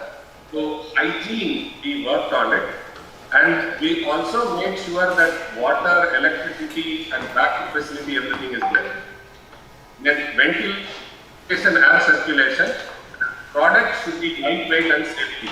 So keeping all these things, the frugal innovation what we did was, we took we made a collapsible tent, wherein which we decided the layout, wherein which there will be a layout for doctor inspection, there will be a bed, and then medical dispersal also will happen. So these are some of the design, development and deployment tests we did. We looked into various shapes, we looked into various sizes. The biggest challenge what we had is that deployment took 1.5 hours. So now then what we did was we stole the concept from the umbrella. How is an umbrella getting deployed very fast? So that is where we took a lead, and we took the mechanism from here and then integrated with our system. So the 3 distinct design, development and deployment are done by us at IIT Kanpur, and this is what is the proposed solution we have. So this is how the hospital looks like, and this is how the internal of the hospital looks like. So saying this, we did not stop. We are now in slide number 9. So we also found out lot of work, and we also reinvent the joining, and we deployed it completely within 20 minutes. So how did we do top frame, the main frame, everything we did it, and we have just demonstrated it. Now moving to slide number 10, we also try to do live study, and when we do all these things, it is not that it will be free in air, it has to be grouted in the floor also. So we developed several of these joints such that the grouting can happen very fast. In fact, we reinvented the rods which are used to pinch these joints in the ground. So if you see that at the lower corner, you can see the interior view we have given. Then we have given the exterior view also. So when you move to slide number 11, we have done a perfect hospital there, and several weeks we have run this hospital at IIT Kanpur inside and the nearby villages. So we also gave a demonstration in front of government, and we said that this healthcare center will be successful provided you have a doctor and a compounder attached as a package. So for a simulation study, we appointed a doctor, and we also appointed a paramedic. So they were together in running the system.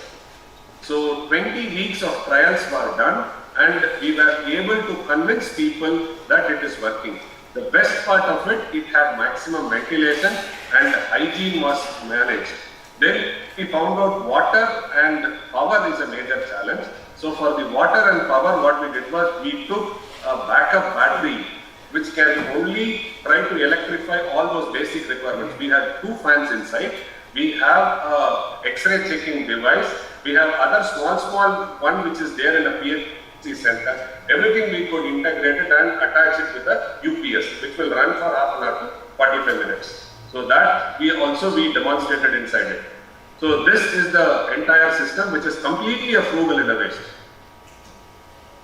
So we did several of these trials. And we have noted down all the feedbacks, whatever they have done.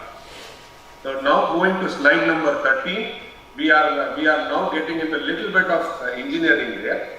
So here what we did was, we have now come up with the concept of using origami in folding the tent and opening the tent. And we are also trying to look at varying joints. So you see here we have come up with a Y-type connector. We have come up with a nut bolt easy assembly, modular joint. So all these things are innovative things which we have developed at our lab and we have demonstrated. Moving to slide number 14, after doing all these trials, we rerun the experiments. Okay, so we reran the experiments and nearly 303 end users came to this and they were interested. And we also had a space outside the hospital. We had a space which is created so that the kids can go around. So basically, you can move this primary healthcare center close to a tree, banyan tree, and you can install it. So the shade can be used for a waiting. So that also we demonstrated. Now moving to slide number 15. What are the competitive landscapes? So there is a Naris Duck Foundation where they are also trying to deliver, but ours is more of frugal.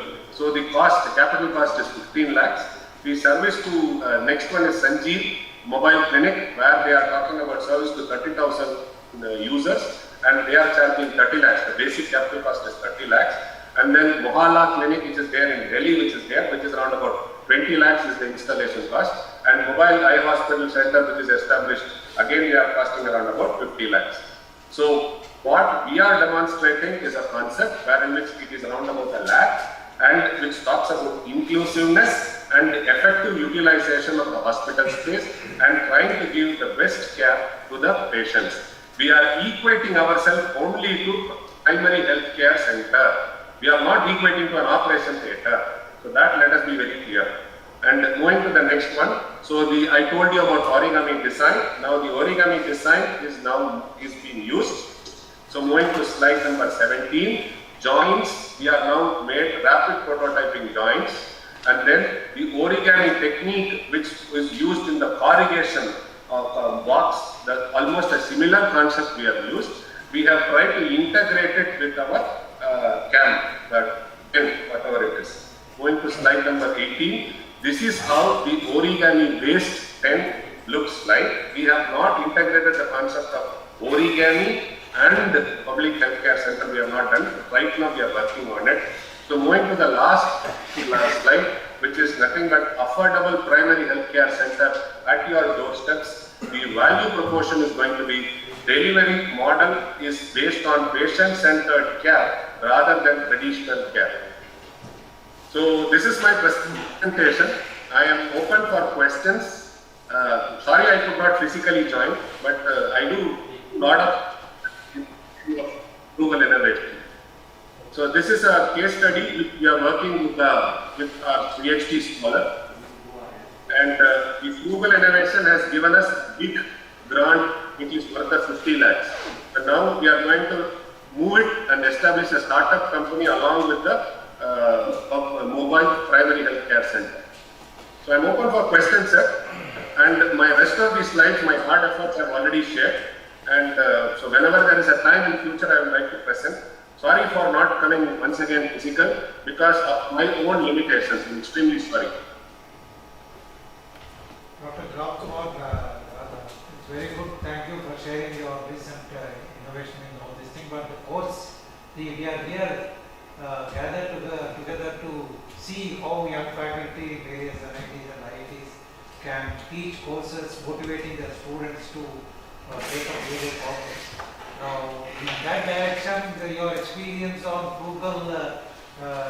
frugal initiative, teaching these frugal initiatives to undergraduates is what we expected. Perhaps you can share whatever you have online and circulate it to others. Yeah, sir, I have only one thing to submit to this elite audience.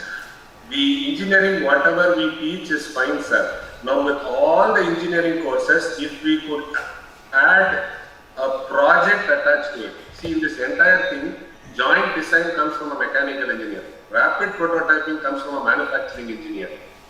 So every course, if we could attach learning by doing with a case study, which is realistic, then the course, whatever we teach, is acceptable. And the second thing I have a humble submission is, the evaluation should never be unique. See, when you are talking about a frugal innovation, taking new ideas to the common man or to the courses, the only thing you should understand is if you have a unique solution, students try to misbehave and it is also set of one solution. We should try to define a problem wherein which there should not be unique solution. If we can do these two, Every course will be enjoyed by the students. No, that many of us are doing in our regular courses anyway. The idea is to motivate our primarily undergraduate students to take up challenging problems faced by a poor man. And that is the focus of this entire course. I'm sure you are doing a lot of things on these areas. You can now share whatever you have on the lines that you have circulated. That the organization has circulated to participants. The first thing is we have to do an empathy study, sir. Empathy study doing itself. See, when we started with this primary healthcare center, the problem definition was not straightforward.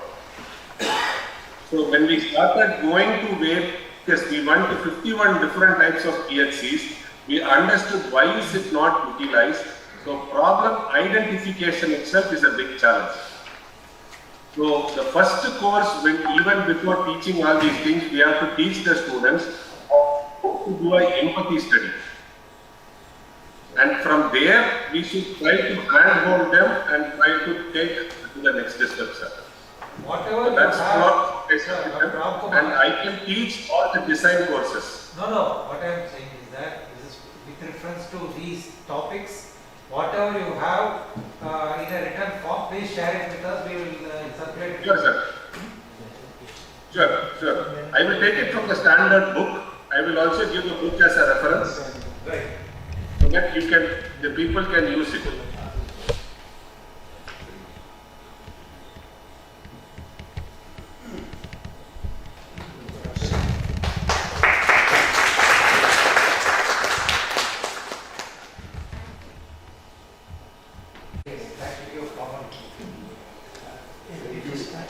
Hello. Thank you, sir. Thank you for the nice presentation. Thank you very much, sir. Thank you. Thank you, sir, for giving your valuable time. From IIT Bangalore.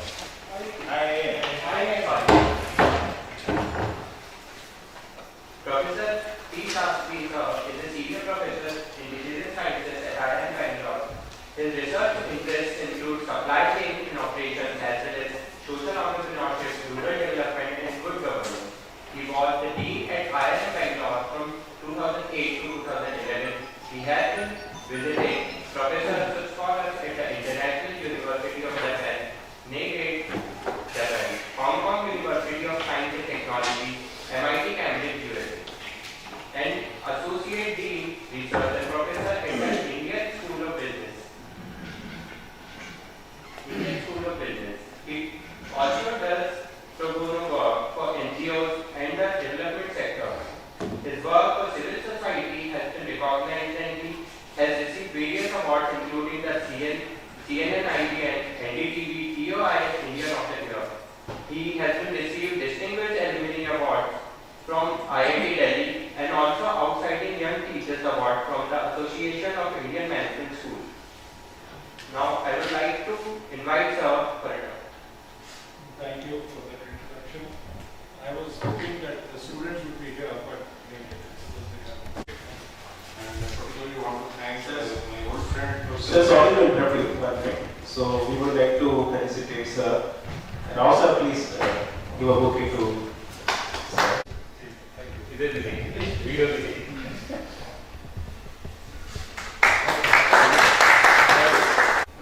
Provoked by that photograph on the left side, because he is a role model for many things, including social work.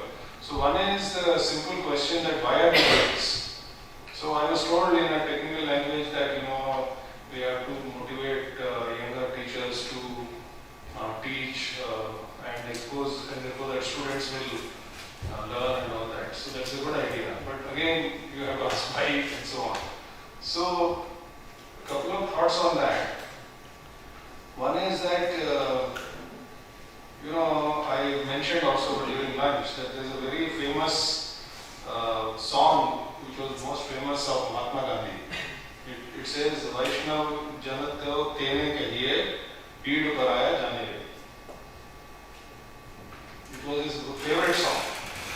And what it means, for those of us who may not know, it is supposed to be in Gujarati, but it sounds like Hindi to me.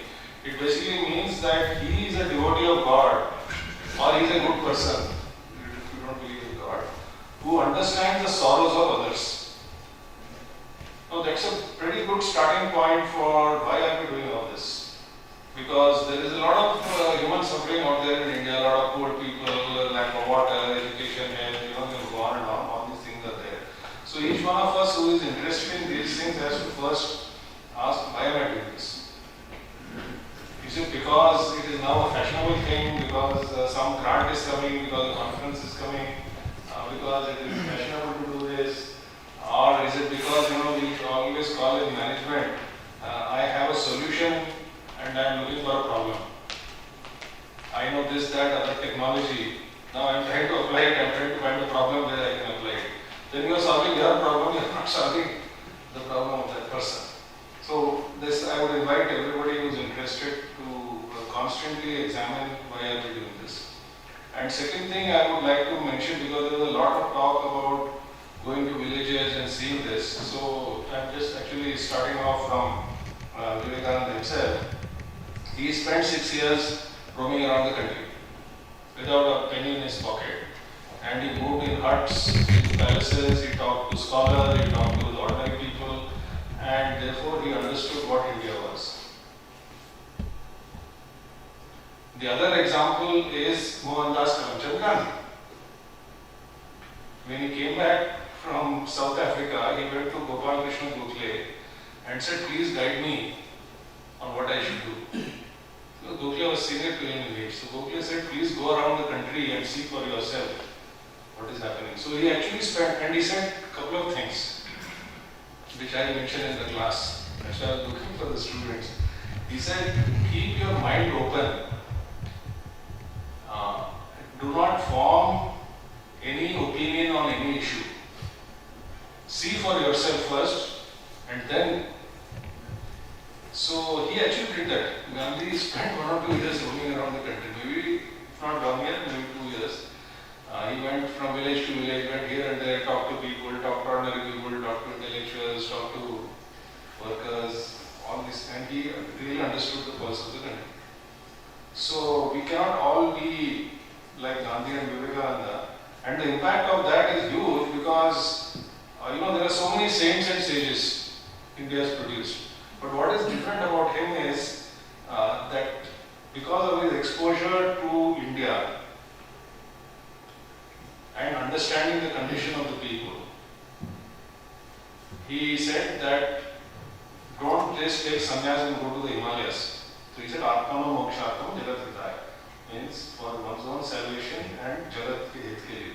Do something for the good of the society. And Gandhi also, he was constantly in touch with the so-called ordinary people. So if we want to do something, even in teaching, before we can tell students to expose and go and see rural villages, we have to be equally familiar about what is happening. So I am from Delhi, in the sense, my mother tongue is not Hindi, but I grew up in Delhi. And so I had never seen a village. So in the summer training, back in 1982, I was studying at IIM Ahmedabad. I went to Rajasthan and spent 2 months in Kherwada block. It was eye-opener. In the 80s, the villages were very different from what they are now. And I was really, amazed to see the gaon mein kya hota hai, what is the situation. I had no idea. And that permanently sort of reoriented my mind, because that is more like a rural image. I used to live in the village, I used to go to the villages, I used to go to the government offices, and you could see for yourself what the situation was. And later on, you were talking about ISB. I left ISB because it's very capitalist and very rich. Our salary was about 5 or 10 times the salary of what we get in NIT. I didn't like that. So I took 1 year off and I spent going from village to village. And it was a great desire to see directly what is happening. Not through the eyes of research papers, not through the eyes of technology, not through the eyes of self-appointed experts. There are many self-appointed experts in India. And being a professor, I had read enough books and seen enough research papers that is all managati. What it means is kuch nahi hone wala. Talk directly to the people and see unki kya halat hai. So whatever we started doing 20 years ago comes out of what the people have themselves seen and wanted to do. Just today I was happy to see that one of my very good friends, Nikhil Day, who works for the NKSS in Rajasthan, some big international award or some recognition he's got. He always says that the solutions have to come from the people. लोगों से बात करिए और उसका समाधान या हल वो खुद ही बताएंगे. We think that people are bechara, they know nothing. This is not true. No longer true. Of course, if you go there and say, I will do this, I will do this technology, that technology, I will do this, what is it? But if you talk to them, like he was telling that in the village, they were drinking water. So this, and firstly, there is no they or us. I count personally many of the village, we are working with 45,000 small farmers over 20 years, mostly in South India, mostly in Andhra and Telangana, a little bit in Maharashtra also. But Jharkhand में भी कुछ काम कर रहे हैं. Many of them are my friends. वो दान के पात्र नहीं है, मेरे मेहरबानी के वो नहीं है. They are my friends. I go to their homes, I eat with them. I eat vegetarian food, so they give me vegetarian food. That's not a problem. I am a Brahmin, they know by my name I am a Brahmin. But it doesn't matter. That interpersonal connection we have to establish. That other person is a human being, just like my brother or whatever, sister or something like that. That feeling, if we have, then only some miracle work. Because before they participate in whatever activities you start, they need to feel that you value them. So Amartya Sen says, many development schemes are cunning development schemes where the poor are passive recipients of the, I am putting my words after that, passive recipients of the giant intellectual this thing that we have. We are so brilliant and those guys are so stupid that we are going to tell them what to do. This nonsense has to go. I'll give you an example why it has to go. We work with 45,000 farmers. Give you two examples, or three.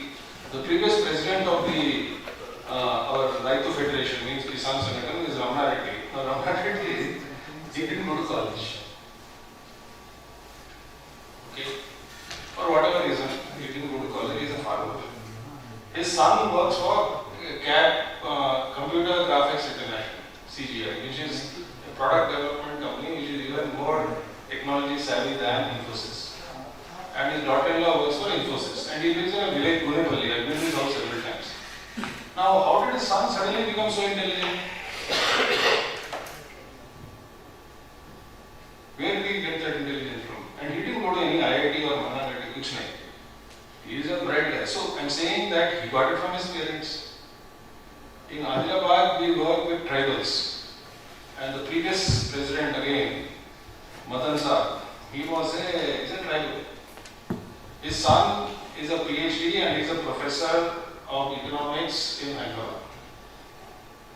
So how did this son suddenly become intelligent? Father must be intelligent. My theory is that 1 to 5% of people anywhere in the country, including Madhya Pradesh, are very intelligent. Statistically, it has to be so, including women. We ignore them. All of them are intelligent and they are there in the villages even now. Our job is to establish a person-to-person connection with them, listen to them, and help them to solve their own problem, because if they could have solved it on their own, they would have done it. So a little bit of external help is required. I am not saying it is not required, but more as friends and equals rather than as कि हम MANIT में हम वो दो चीज बैठे हुए हैं, हमको ये मालूम है वो मालूम है, आप लोग सुनिए जी, हम आपकी सेवा करने आए हैं. ये सब बकवास बंद करना पड़ेगा. It has to be equal relationship, and that has to be inculcated in the courses that we teach with the students also. The courses that we teach. Second thing I wanted to mention is about, going to spend all our lifetime trying to understand what the problem is. Maybe our personal evolution will happen, but what is the use? We can't spend all our time trying to understand what the problem is. Now, these are the things now. People are still trying to understand what the problem is. this is no good. You have to start solving, getting the thing done out there. So here also what we found is, I'm not against technology. Technology is very useful, and I can talk a little bit about technology. But I have found again and again that people are able to, if you empower them, they are actually able to solve their own problems. We work on a model which is more like collectivizing people. So we basically do farmer cooperatives. So farmer cooperatives is basically, we find that farmers are committing suicide, they are coming to towns. पलायन बोलते हैं India पलायन तेलुगु इसे वाला पलायन है पलायन हो रहा है माइग्रेट पलायन हो रहा है तो that is because we find another funny thing that those who are in agri business आड़ती दलाल खूंचोस मकीचोस और जिनके भी बड़े-बड़े कारखाने मिल्स हैं वो सब मोटे हो रहे हैं कार्य हो रहे हैं सब पैसा बना रहे हैं that means there is money in agriculture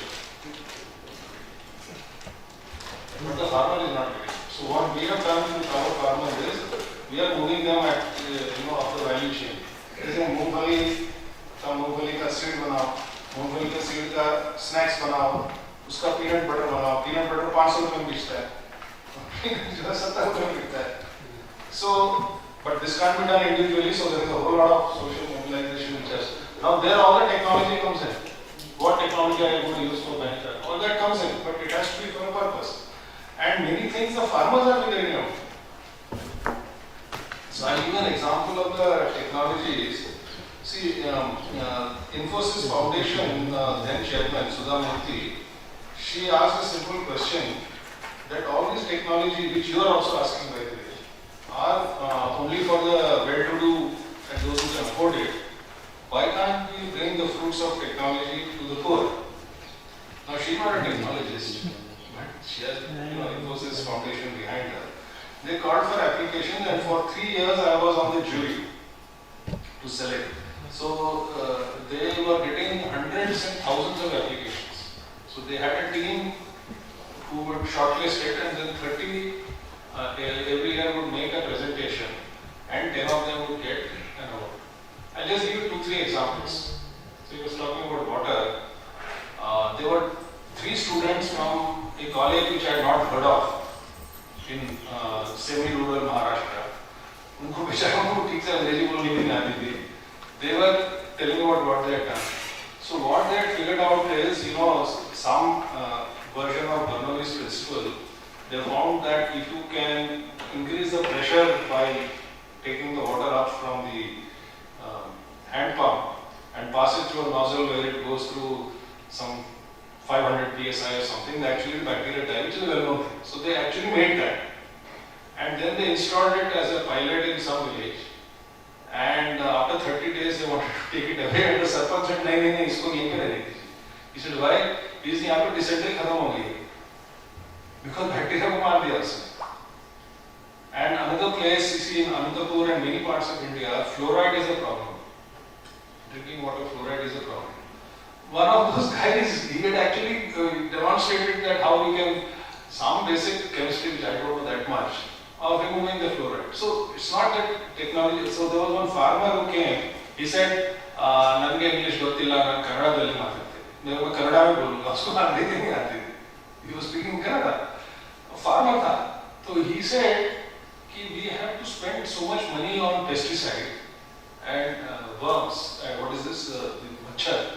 Which attack the fruits. So one day he was sitting in a hotel, or some dhaba there. They have this blue light where the so he said, "Why can't I put it on the farm?" So he actually did it. So he did some experimentation and he made these things which attract the insects, and below that he put one water, the same. तो मच्छर वहाँ जाके मर के वहाँ गिर जाते हैं. उनको मालूम है सब, but we don't value that experience, and we have to put them on the job. कि भाई थोड़ा engineering इसमें लगाओ, जो भी करना है तुम करो. So the talent is already there, the motivation is already there, and our job as self-appointed educators is to make it happen. And I feel a couple of things will help. As I said, there are 3 courses that we are teaching, and I heard about ISB, Dhanbad, and some of the presentations. Some excellent courses are going on, and there is much to learn from everybody. But one common theme that comes is a very strong field component. So field component where we have a project which is half the course, grade is about 40% of the course is on the project, where they have to immerse themselves and see the reality for themselves. And we also try to inculcate an attitude. See, the attitude of students in IIT and IIMs is that we are फन्ने Khan, हमको सब कुछ मालूम है, हम गांव में जाके वो गरीब लोगों को जाके हम ज्ञान देंगे। तो ऐसे ये जरूरत कभी नहीं करना। Don't give any ज्ञान to anybody. Go in humility and learn. Because they immediately say, sir, if they do like this organization की strategy ऐसे बदल देंगे तो ये हो जाएगा। मैंने कहा बकवास वाले तू, can you set up an organization? Can you dedicate your life for the poor? That person has given up better options and he is spending his whole life working for the poor. अब तू उसको ज्ञान दे रहा है। अभी तू second year में है, तूने अभी तो नौकरी भी करनी शुरू नहीं की, तू उसको क्या ज्ञान देगा? I just tell them very bluntly that no ज्ञान, appreciative inquiry, and 360-degree view. 360-degree view is that you learn actually by seeing and experience some of these things, not from the textbooks. One is, of course, I feel that the genuine founders who actually work with the poor, they can inspire young people. Again and again I've seen, we bring 3 guest speakers who have done national level work as guest speakers. So this year I got one girl called Samina Bano. So she was from IIM Bangalore, Dean's List. She got what they call a day 0 job in Deloitte. She was working in New York and making big bucks. अब उसका दिमाग खराब हो गया. She said मुझे गरीबों की सेवा करनी है. Now she is in Lucknow. She has started some Right Work Foundation और केवल 4 लाख गरीब बच्चों को स्कूल में डाल दिया. Now instead of saying I have to censor, मैं उसको क्लास में बुला लेता हूँ तो आके इनको बता. It is like magic. It is fire, आग लग जाती है. And particularly the girls. Yeah, ये तो असली है. This is for real. This is not a joke. I mean, she's standing in front of me, and she was a student like me, and she is doing this. And she has put 4 lakh children back to school. So that lights a fire in everybody. Then I called another friend of mine, Abhay. He, like that, there are hundreds. He is from originally, his ancestry is from Bihar, but he's the reverse of me. He grew up in South India, so he speaks Telugu, Kannada, everything. But he talks to his mother in Bhojpuri. तो वो कर्नाटक में, north Karnataka में one man army काम कर रहा है. He is working with only 2 lakh people. And his NREGA, National Rural Employment Guarantee Act, you know how the government schemes work. He sat on dharna, उनको नाक में दम कर दिया सरकार. Now he works in about 11 or 12 districts, संगठन बनाए हैं और 2 लाख लोगों को हर साल 30,000 रुपया मिलता है. So I call him to the class. So they can see that this fellow is there in front of me and he is doing his work. So we learn, especially at a young age, by seeing real life examples. Because of the 20 years of work I personally been doing in the villages, one big bonus is you meet some outstanding human beings who can inspire. We have to get them into the class. And young people listen to them. Somebody was asking why should they listen? Sir, उनके पाँव छूने के लिए तैयार है आज भी बच्चे. ऐसे लोग हैं. क्यों नहीं होंगे? Don't dismiss the young people. They are being polite. They say यार ये बूढ़े लोगों की बात क्यों सुनूं मैं? क्या है? What is there? It is not their fault. It is our fault. We have failed to inspire. But when they get see inspiring examples, it works. People come and tell me, sir, this course has changed my life. I said, you are getting emotional, just relax. Let's see, wait for 5 or 10 years, then we will see. Several of them, I mean, at least 2 examples. He says, sir, I was in London, I was working for Goldman Sachs, मेरे को मजा नहीं आ रहा है, मैंने छोड़ दिया, अब मैं social sector में जा. If In every batch, you get 1 or 2 people like that, it's good enough. The purpose of the course is done. So I think I have spoken a little bit harshly, so my apologies for that. So I'll stop here because I can go on and on. But I would be happy to help and work with anybody who is interested in these topics, and of course, my old friend Lakshman Rao. And if there are any comments or advice, please, I'm here to listen to you. I have a very naughty question. Say, for example, yesterday Dr. Hati was told, who? Hati from Bhopal member, who was so one of the things that we are wanting to do is to sensitize people, and this so-called evaluation is also there. Part of it is they give one lecture, and the rest of it is the people are supposed to go there and come up with some solutions and all that. Now, in the matrix of evaluation, how do you assess humility?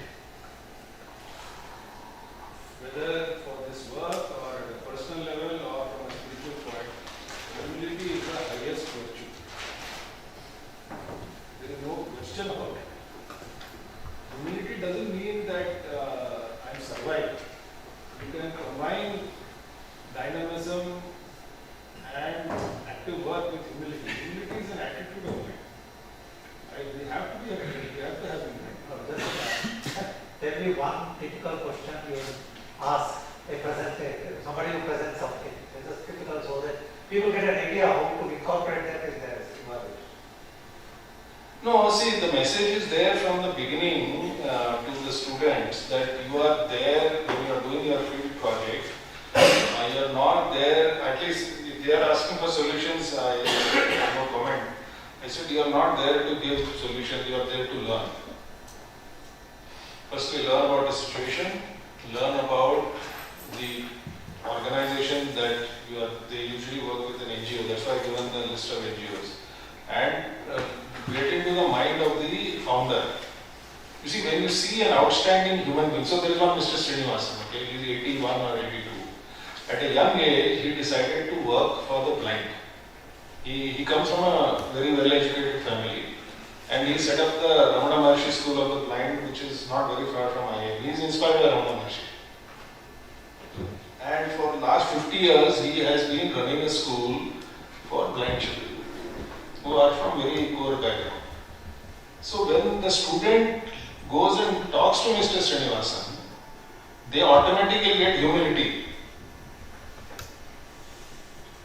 You automatically become humble in the presence of real greatness. So we try to, when they see the 3 guest speakers, I can't come Mr. Srinivasan because he's very old, so he's not able to come. When they see genuine people who have done outstanding work, each one of us become humble. You don't have to teach humility. Automatically you become humble. इनके साथ में कुछ भी नहीं. Bas, that's it. Not, we have to do that. देखो कितना बढ़िया है. She wants to do this. And then regional prejudices go, because I am a South Indian, she's a Sardarji. But what a beautiful human being she is. I mean, she's so interested in, so you can be humble even in front of young people. There's nothing wrong with that. Long-headed answer. Hello sir, thank you so much. आपने बहुत अच्छा presentation दिया, बहुत अच्छा लगा मुझे. मतलब जैसे गांव में जाते हैं तो स्वाभाविक है कि उनकी अपनी क्वालिटी है, दे कैन टीच अस. और मैं तो ये कहूँगा कि हम में कुछ अच्छी बात है तो बड़ी विनम्रता से उनको बात करके दोनों के उससे एक नया सोल्यूशन निकले. और अल्टीमेटली सर मेरा ये सोच रहता है कि जो आज क्लाइमेट चेंज और ग्लोबल वार्मिंग का जो इशू हो रहा है, इसको लोग मतलब समझ नहीं पा रहे कि अभी जैसे युद्ध हो रहा है अभी, तो ये जो वर्ल्ड वार की तरफ हम जा रहे हैं, यदि वर्ल्ड वार होता है तो लोग जो है जो टेम्परेचर बढ़ना है वो 50 साल में बढ़ने वाला है, वो बहुत जल्दी बढ़ जाए. सर हम क्लाइमेट चेंज की बात नहीं कर रहे हैं, आप नहीं, मैं आ रहा हूँ थोड़ा सा सर. उसी में तो जो अपना जो लाइफ स्टाइल है सर, गांव में भी चेंज हुआ है सर, और अपने शहर में तो हुआ ही, गांव में भी बहुत ज़्यादा हो रहा है. तो हम लोग अपने लेवल पर तो अपन इको फ्रेंडली लाइफ स्टाइल को अपना लें, और दूसरा उनको भी हम लोग जहाँ गलत कर रहे हैं, yes I wanted to come in this point only कि अभी मुझे बताया था सर ने, नागेश सर ने, कि IIT मद्रास में ये लैब है, वो गिलास से पानी पीते हैं। तो मैंने उनको बोला भी कि भाई यहाँ पर जो डायरेक्टर सर वगैरह को थोड़ा सा आप यदि रिक्वेस्ट करेंगे तो अच्छी चीज़ें यहाँ भी शुरू हो जाएगी। तो हर लेवल पर सर हमको कुछ गलतियाँ हमारी हैं, हमको सुधार करना पड़ेगा, और हर लेवल पे जैसे गांव की भी कुछ गलतियाँ हैं काफ़ी, जो उनका भी बहुत ज़्यादा जो नैतिक पतन हुआ है शहर में भी, गांव में भी, तो पूरा देश का ही वो है। तो एक कलेक्टिवली हम लोग जो पॉजिटिव वर्क के लिए बैठे हैं, तो इसी तरह से मिलते रहें और हम लोग कुछ अच्छा करने का प्रण लें और उसको इम्प्लीमेंट में लाएं। इरादा तो अच्छा है जी, बहुत अच्छा इरादा है सर, इसलिए मैं मतलब मेरे पास टाइम नहीं रहता है, पर मैं लगातार 2 दिन दिया मैं, और thank you Akhilesh Barve ji, thank you sir, thank you, आपने काफ़ी अच्छा अवसर दिया। मैं तो खुश हूँ कि गांव में जो है, मतलब ओरिजिनल मैं बिलीव यही करता हूँ कि हमको ज़्यादा से ज़्यादा समय गांव में ही देना चाहिए, उनके साथ में रह के कुछ हम लोग सीखें। You know, the rural thing, many of you must have seen, the dividing line between rural and urban is very rapidly blurring. Because the smartphone is available. I was sitting under a tamarind tree in Chaibasa in tribal Jharkhand, because there they get tamarind and they sell it for 15 rupees, and the maximum consumption of tamarind is in South India. So every household वो सांभर और रसम में अरारोट डालते हैं, और by the time we buy it, it is at 200 and they are selling. So we were trying to set up some cooperative and all that sort of thing. Now I was telling them about certain things कि इसका कितने का दाम है tamarind का। कहते sir हम तो ऐसे थोक में दे देते हैं, तो हिसाब लगाया, they can do calculation, 10 रुपया किलो। तो मैंने कहा कि चेन्नई में कितने का, बैंगलोर में कितने का, हमें नहीं मालूम। So I just opened some big basket website. Then those fellows started opening. वो अंग्रेजी में है, but they can see ये भी दिख रहा है और ये भी 200 रुपये में दिख रहा है. So it is that it's not that they don't know. They know who that we lost the World Cup, and they will tell you a theory of why we lost the World Cup, and Rohit Sharma should have played more carefully instead of trying to hit a 6 on every ball. इनको सब कुछ मालूम है आजकल.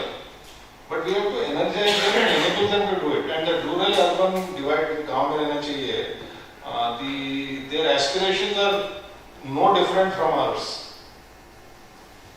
In third-tier towns, in Uttumur, when I went there 20 years ago, mobile phone नहीं चलता था, laptop नहीं था, internet connection नहीं था, और खाने को एक जगह में नहीं थी. There was nothing. I used to eat in somebody's house. Today there is a supermarket there. People drive up in cars and there is a supermarket. तो ये उस गांव में, तो ये तो मध्य प्रदेश में भी हो रहा है. So let us think as human beings rather than that old paradigm of rural versus urban. ये सब तो नहीं हो रहा. And there is already they are predicting that in 10 years. India will have more urban population than, and God forbid what the cities will look like. But urbanization हो रहा है. I mean, my parents grew up in a village. What would be counted as a village today? All of us, 2-3 generations ago, we came from villages. Very few people are actually from a city. So that in our case, the urbanization started 2-3 generations ago. Now it is happening for everybody. इसका क्या करोगे? Can't stop it. It's about human development rather than anything else. Sir, there is one question. As I am also teaching course on entrepreneurship. So normally we motivate the students by money only, like why you have to chase money, and then otherwise they will not be go towards the entrepreneurship. So that is what our motto, that how to charge them to start their own startups, so then they will feel, and their next generation will be free from this kind of things. So once we talk about the social entrepreneurship, the main constraint is about the money. You don't have money, you're not come into this business for the money purpose. While when we are thinking about the startups, we are going for the money purpose. So is it right to start or to motivate them the first startup as a social enterprising, and how commercial enterprising and social enterprise, how to make a balance of it? Means it's better once they are starting their business and then they are in some stage, then they can start the social enterprising for the benefit of society. So it will be sustainable. Otherwise, sustainability will be the issue. So can you? What is the question? The question is what sustainability of the person, of a particular startup, a particular enterprise. If they start with the social enterprising and it goes on the charity basis totally, so then how he will earn money and how he will survive? Very true. That's a good. So you know what? This is my personal opinion. I have been a failure in motivating anybody to do anything. कोई किसी की बात नहीं सुनता है. Even the young people. आपके सामने आदर पूर्वक पेश होंगे, but वो करेंगे जो उनको करना है. So our job is to expose them to the best ideas, if possible, to even slightly inspiring ideas, and they will take whatever they want. Now if you tell them do this, do that, they will go and do whatever they want to. So why should I worry about it? I don't do all that. I don't worry about, and if anybody by chance asks for advice, which most people want, normally I try to find out what do you want, and if I said do what, so you just confirm whatever they want, that's the advice. They want you to confirm what they've already decided. They don't want your advice.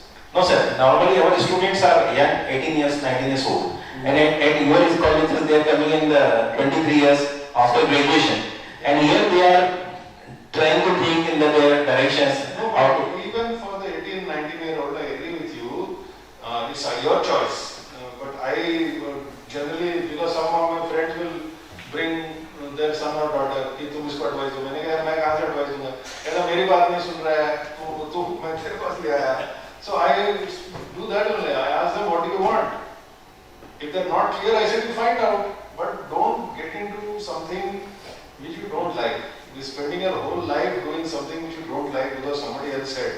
It's stupid. So take some time and figure out what you like and do that. जिसमें आपको मजा आता है. मैं यही बोल रहा हूँ. Whether it is social or non-social, because I think it has to come from the heart. You cannot convince somebody to do good and be good. Maybe Vivekananda can, but I cannot. I cannot convince anybody to be good and good. Just sort of building on what he was asking, maybe as a while developing a course and its content, is there any balance between? He's trying to say that there are two separate things. One is entrepreneurship and one is social entrepreneurship. Correct. Social entrepreneurship necessarily means less earning. Yes. So is there a balance between these two types of things when you develop a course content? No, that's true. But you see, I don't talk too much about business because we are in a management school. In the first day I say that all your courses are about business and entrepreneurship. Here we're going to talk about Samaj Seva in a non-profit way. And you know, the sustainability question that you have raised, they also have, because there is a strong mindset that for profitable organizations are sustainable and others are not sustainable. So one of them did a project with Shivanahalli. There is a Ramakrishna Mission Swamiji who works in the rural areas. And I asked them, is it sustainable? No sir, they depend on grants. So what is an example of a sustainable organization? For profit, I said Infosys. Yeah. I said let us look 100 years into the future. Which will survive? Will the Ramakrishna Mission survive? Or will Infosys survive? Chuk ho jata. Then I said, look at Oxford and Cambridge University. They depend on government grants. 1,000 years. Even now, Oxford and Cambridge are in the top 5 universities of the world. They are not for profit. Apple, $100 billion of profit, some obscene amount of profit. Profit, not 99 or $98 billion of profit. Apple. I said, after 1,000 years or 500 years, will Oxford University survive or will Apple survive? You tell me, sir. So this notion of what is sustainable is a very funny notion. So So I tell them, if you do, if an organization does work, or Kashi Vishwanath temple, the Sringeri Math has no money, 1000 years, 1200 years, कुछ पैसा नहीं है, दान पुण्य में जीते, no scandal, 1200 years,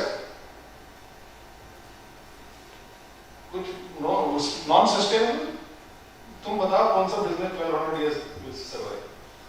So if an organization is delivering value to society in some form, education, spiritual education, whatever it is they are doing, and society values it, it will sustain. It doesn't matter whether it is for profit or not for profit. That's what I tell them. They don't agree with me but they can't argue with me.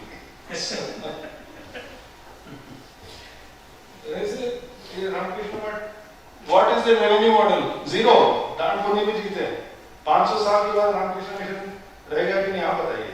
रहेगा. So it is sustainable. But people are not thinking about the organization. They normally think about themselves. So their life is 50 years. Correct. So from their own point of view, see, the survival instinct is so strong in each one of us. Forget about even in us. So we know how to survive. So they will not do anything which will put them on the street. That's what I feel. Moral values को यदि adopt करेंगे सभी लोग तो कुछ अच्छा ही होगा sir. नहीं, सभी लोग नहीं कर पाते हैं, गिने चुने लोग भी करते हैं. But you know what, the advantage of such courses I find, and all of you are teaching wonderful courses, is that जो बात दिल में छुपी होती है लोगों के, बच्चों के, when they see the example, कहते हाँ यार ये मैंने पहले कहीं छुपा हुआ था, ये बात मुझे अच्छी लगी. What is already in their mind, you expose them and that comes out and they go towards the positive. That much you can do. But अगर उसके दिल में कुछ है ही नहीं, कोई पैसे कमाने हैं, तो वो नहीं सुनेगा आपकी बात. You can't motivate them. At least I can't. But actually, right now in the business, particularly entrepreneurship, we always teach the student that only आपको पैसे कमाने हैं. That is, and this statement, the first day means I've gone through so many lectures I've seen. So big shot speaker also say means आपको बस पैसे के बारे में सोचना है. आप ये lectures के लिए जमा कर दीजिए MANIT में. I will send you a suggestion list of 10 people you can add and subtract जिन्होंने अपना लाइफ न्यौछावर कर दिया समाज सेवा में, but they had better options. आप 1000 को बुलाइए, but लोग कहेंगे यार ये तो अंगूठा छाप है, उसको और क्या आपको मौका था. Because the psychology I heard from the village. I was in the village and the father had started a school for great children and the son had gone and got a PhD. And his father was saying, why are you going to Hyderabad and trying to earn money? Why don't you work in the school? He says, no. Then they were arguing in front of me. And then he said, look at so and so. There was a guy called Subba from IIT Madras. वो सब कुछ छोड़ के वो गांव में बच्चों को पढ़ा. Subba is doing that. Then he says, when Subba does it, they say that he had an option. He studied in IIT and he gave it up and is working in the village. So what a great guy. If I do it, he's a useless fellow. So get examples of people who had very good, I will give you a list.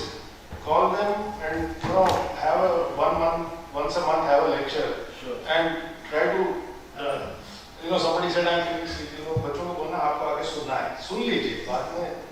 Sure. Yes. That makes what he's saying. Now keep on telling them to earn money. They suddenly see that no, it's not the only thing. There are people who are doing wonderful work. Young people are looking for heroes and heroines and role models. I'm telling you. कुछ नहीं मिला तो नरेंद्र मोदी को पकड़ लेते. इससे अच्छा और भी तो अच्छे लोग हमारे देश में उनको मिल सकते हैं. नहीं तो सलमान खान और सम खान और the other somebody other उसको रोल मॉडल बना. Sir, actually, I think उसके पीछे आगे देखो. Yes. इससे अच्छा तो अच्छे रोल मॉडल के लिए. True. But actually, who is not having initial stage money means person they are thinking means that कि पहले हमारे पास पैसा नहीं है तो उनका पहला टेंशन रहता है कि पहले पैसे कमा ले और फिर पैसे कमाने के बाद पता चलता है कि मतलब अगर वो उनके साथ अच्छी संगति में रहते कि now money is not everything, but अगर आप गरीब हैं तो पहले तो थॉट यही आता है कि अगर हम सोसाइटी को देखते हैं मीन्स कि हम कैसे भी हम पैसे की तरफ भी अट्रैक्ट होते हैं। अगर हमारे पास खाना नहीं है जो भी है तो हमारे मैं जो मेरे समझ में आया, आपको ऐसा लगता है कि बच्चे नहीं सुनेंगे आप मत करो, हम तो करेंगे, आप मत करो, there is no argument there. You already know what the young people think. I also already know what the young people think. You think they are not going to listen? If there is no point wasting your time, don't do it. I will do this. I will continue to do it. आप सही बोल रहे हैं sir. मेरा ये अनुभव है कि मैं सरकारी जॉब में था सर। मेरी बहन शहीद हुई थी आतंकवादियों से लड़ते हुए, तो फिर मेरे उससे फीलिंग था बहुत ज़्यादा, तो मैं सोचता था नहीं आती थी, तो फिर आई लेफ्ट जॉब। तो जॉब छोड़ा तो सबसे पहले मैनिट के इश्यूज को उठाया, क्योंकि मैं जहाँ रहता हूँ तो वो अपनी माँ है, वहाँ से दाना पानी में उनको जीवन मिलता है। तो यहाँ का इशूज उठाया सर हमने। तो मेरे बड़े ब्रदर IAS ऑफिसर है, मेरे ब्रदर GM है इंडियन आर्मी में, तो उन्होंने सबने बोला कि आप मत करो ये, पहले पैसा कमा लो फिर समाज सेवा करना। तो पर ये दिल से आती है सर कि आप अपने मतलब खर्चों को कम करके तो आप जो चाहे हम कर सकते हैं। क्योंकि मेरे साथ बहुत सारे एग्जाम्पल है, क्योंकि बहुत सारे लोगों को भेजते थे मुझे समझाने के लिए। वो बोलते थे कि भाई हम पहले पैसा कमा लें फिर हम करेंगे, ऐसा करेंगे वैसा करेंगे। पर आज मैं देखता हूँ कि उनके पास बहुत पैसा है पर वो दूसरी प्रॉब्लम से फंसते हैं, तो वो they don't get time for social work है जो करते हैं। तो जिसको जज्बा रहता है तो उनको क्या है, कष्ट उठाना पड़ता है। आप अपने हिस्से का मान लीजिए 1 रोटी है और 2 लोग हैं तो आपको आधा करके खाने की भावना होना चाहिए, तो काम हो जाता है। क्योंकि ये अपने जो मोरल वैल्यूज हैं, मतलब ह्यूमन होने के गौरव प्राप्त कर सकते हैं आपको। तो इसलिए सर मतलब आपने जो बोला है बहुत बढ़िया, मतलब रिफ्रेश हो गए आज हम लोग। Just get them good role models, live role, not on online. जिनके वो हाथ मिला के बात कर सकते हैं। ऐसे हमारे देश में 100 नहीं तो 1000 लोग है sir. Just expose the young people to them. It does magic. कल मैं बता रहा था सर, एक जादव पायंग जी हैं जो असम में है। मैं आपको एक एग्जांपल बताता हूँ। This is an American example which when I tell in the class, you will just listen quiet. There is an American guy called Chuck Finney. He's Charles. He is now 90 years old and he's broke. When he was about 50 years old, he had made $8 billion, which was a lot of money then. He set up these duty-free shops. He came from a very ordinary working class family, but America में धंधा करके made. And suddenly something happened to him, and he says that, you know, all this lifestyle of cars and yachts and aeroplanes and parties, मेरे को मजा नहीं आ रहा है. So he created a trust, and he told his close friends 2 things: that I want to die broke. I want to give away my money before I die. And number 2, that nobody should know where the money is coming from. Neki karo aur kuएं में डालो. So the first $600 million he gave without anybody, the condition he used to give is nobody should know where the money is. Then of course, लोगों को पता है. Then he started this giving pledge. In fact, Bill Gates got motivated through the giving pledge because of Chuck Finney. Then he started giving money in South Africa. He's from Ireland. I mean, his पूर्वज are from Ireland. All Ireland में दिया, South Africa में दिया, Vietnam में दिया. जहाँ जहाँ America ने बर्बाद किया था, बॉम्ब डाले थे, वहाँ जाके पैसा दिया उसने. And he's become broke. इसके पैसे नहीं है. So somebody I know very well. He went to meet him. His name is also, he's a wonderful guy. His name is, इसको आप बुलाएंगे तो इसके लिए आ जाएगा वो. Amit Chandra. Amit Chandra is chairman of Bain Capital. He has put 90% of his money into a trust. He's still the chairman of Bain Capital, but he spent most of his time on social work. मैं उसके साथ field में मैं खुद गया हूँ. मतलब sitting on the steps, he says he has some gluten problem, तो वो उपमा नहीं खा सकता, इडली खा सकता है. तो कैसे इडली बनाया तो उसको खिलाया. It's like that. So he went to meet Chuck Finney, and Chuck Finney lives in a 1-bedroom house. उसको पैसा नहीं है. And American style, when they see it, he says it's a lot more fun to give away the money when you are alive than when you are say this? क्योंकि you can see the impact of your money when you give it up. मरने के बाद देने का क्या फायदा? स्वर्ग जाएंगे, स्वर्ग है कि नहीं मालूम नहीं, स्वर्ग चले जाते उसको स्वर्ग ही जाना है, उसको यहीं पे स्वर्ग का मानिए थे हमने नया मेरा देश काम नहीं लगा, अगर स्वर्ग है तो उसको जमीन पे उतारेंगे तो उसने उतारा है, यहीं पे उसने उतारा, अपने लिए स्वर्ग बनाया है। तो when they see such examples, students really get inspired. ऐसे हैं दुनिया में अभी भी हैं लोग, ये नहीं कि आप वहाँ पे उस जमाने की बात कर रहे हैं, गांधी विवेकानंद तो है ही, but there are many good examples in India. We have to just dig them out and show it. Our job is to expose and inspire. All these technical things the student will figure out.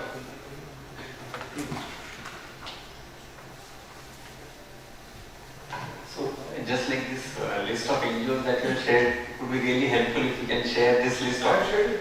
No.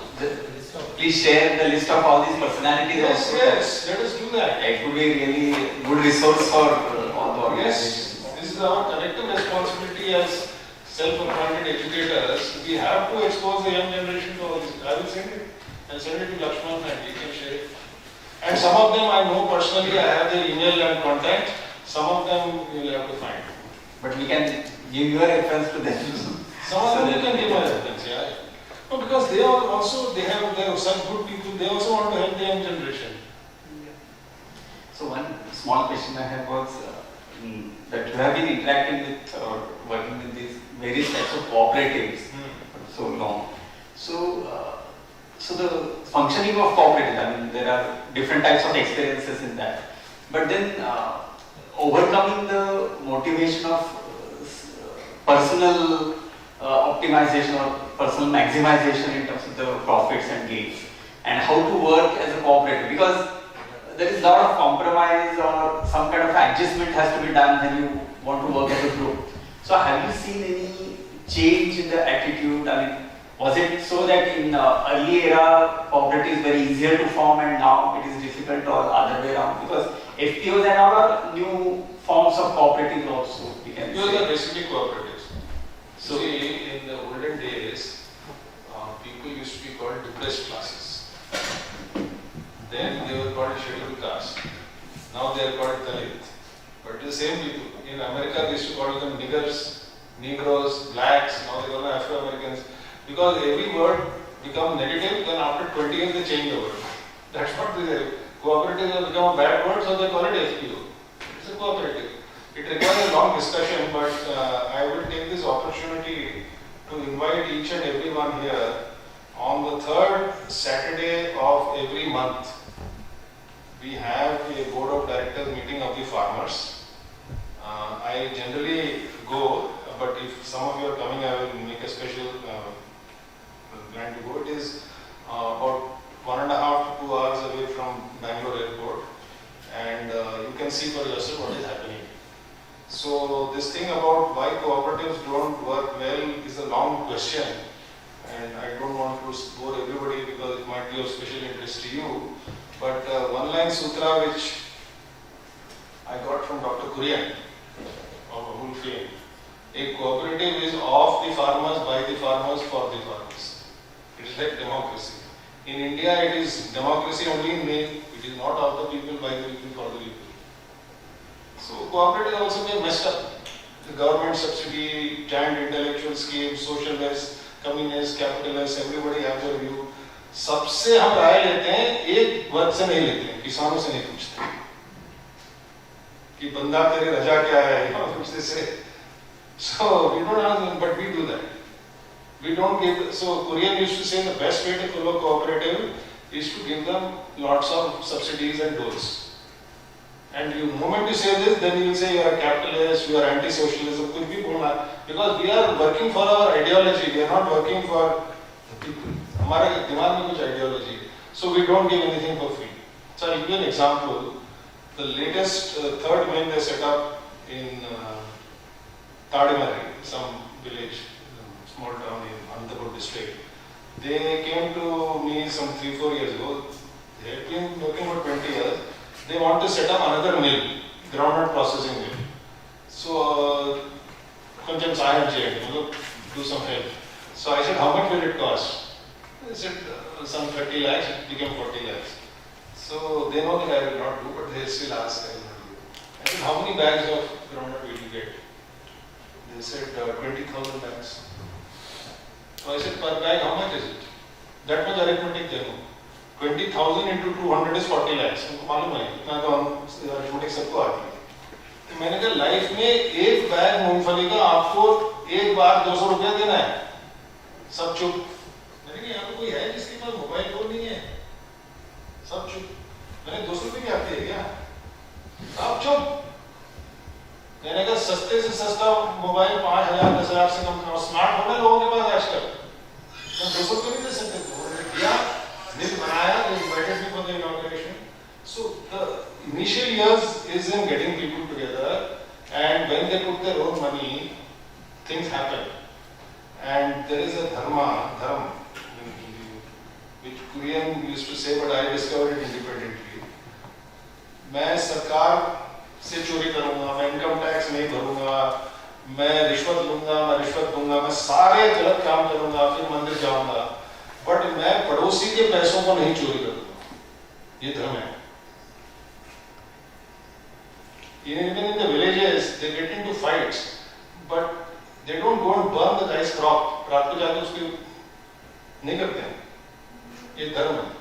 So when the money is collected from the people, those who they select among themselves to manage that cooperative, their dharma is that they cannot touch that money. Of course, even if they know कि ऐसा थप्पड़ पड़ेगा कि सारे लोगों ने सरकार का पैसा लूटो, कोई कुछ नहीं पूछेगा. और लूट ही रहे हैं हम पे. गांव में सरकार का कुछ, बट पड़ोसी का पैसा नहीं लूटते. So if we go with that sense of community, then it works. There are many details, but just in a simple form I'm telling you. And the governments don't like it. The politicians don't like it. What we are doing.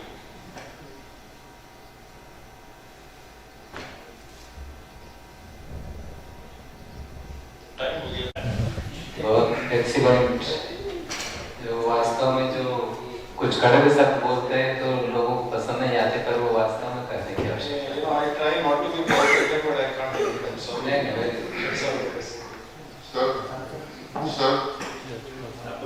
Sir, no need to apologize for anything, any harsh word. Actually, I think you are the senior most among all of us. Okay. So we are just learning, and just you think we are learner, and we came here to learn. That's why we are asking this kind of question, how to motivate and how to initiate the things. Okay. So, and you are the most experienced among us. Sir, actually, suppose there is a condition that there is a young person who is 21 years old and he want to work for social welfare. But the problem is that his whole family is dependent on him. Nobody is there other than him to give him money for the family. And also the family have an expectation from him that he will take him out of this current situation that they don't have money and all. So, sir, in that situation, what that person will do, and because his intention are pure that he want to work for the society, he want to work for the social welfare, but he can't leave their parents also for so that if he will work for the society, then how means in his mind the question will always arise that what he has done for his parents or for his family who has made him too educated and Same question. Yeah, very good question. So there is no answer for this. I can only give you one story. Okay. So there is a very good friend of ours, unfortunately died. His name is Subbaraju, and he is from IIT Madras. He is a BTech from IIT Madras. He is from IT. He is from IT. Maybe whoever is died, he also did. He also did PhD from IIT Bombay later, but anyway, whatever. So Subha I used to know very well. He in his early 50s he got a stroke and died. But the story is in response to your question. He grew up in a slum. His father died when he was 3. So the family moved to Tirupati, which is also they lived in a slum. And every once in a while the police used to come and throw them out, and they used to go and live in the jungle. Then after 3 days they used to come back. And he says on the third house there was a daru peete the. Slums mein sab hota hai. So he grew up in that environment. And he was little lucky because he was intelligent. And he got into a AP government program called AP Residential School Program. Even at young children there is some competitive exam. He got selected, and that is a pretty good system even now. And without any coaching or anything, and his relatives are supposed to be forward caste, I don't know what Indian caste, he got into IIT. After he finished IIT, his expectation obviously of his family, his elder brother was a khalasi, chaprasi in a government office. And the family expectation is that you will help us. But uske dimag to kharab tha uska. He said, I have come out of this situation because of education, to main bachchon ko padhaun. So he went to Channakattapalli, which is a back of the yard somewhere in Anantapur. Started working with Timbuktu, and when I first met him, he was taking 2,000 rupees salary. And his family had to accept it. He says, so it depends on the individual what he wants to do. But ऐसा नहीं है कि the family was starving and on the streets or anything.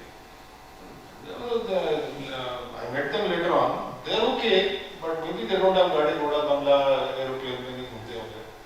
But they are all right. But he wanted to do this. So it's an individual choice. Individual choice. Sir, I have an opinion for this. Yes.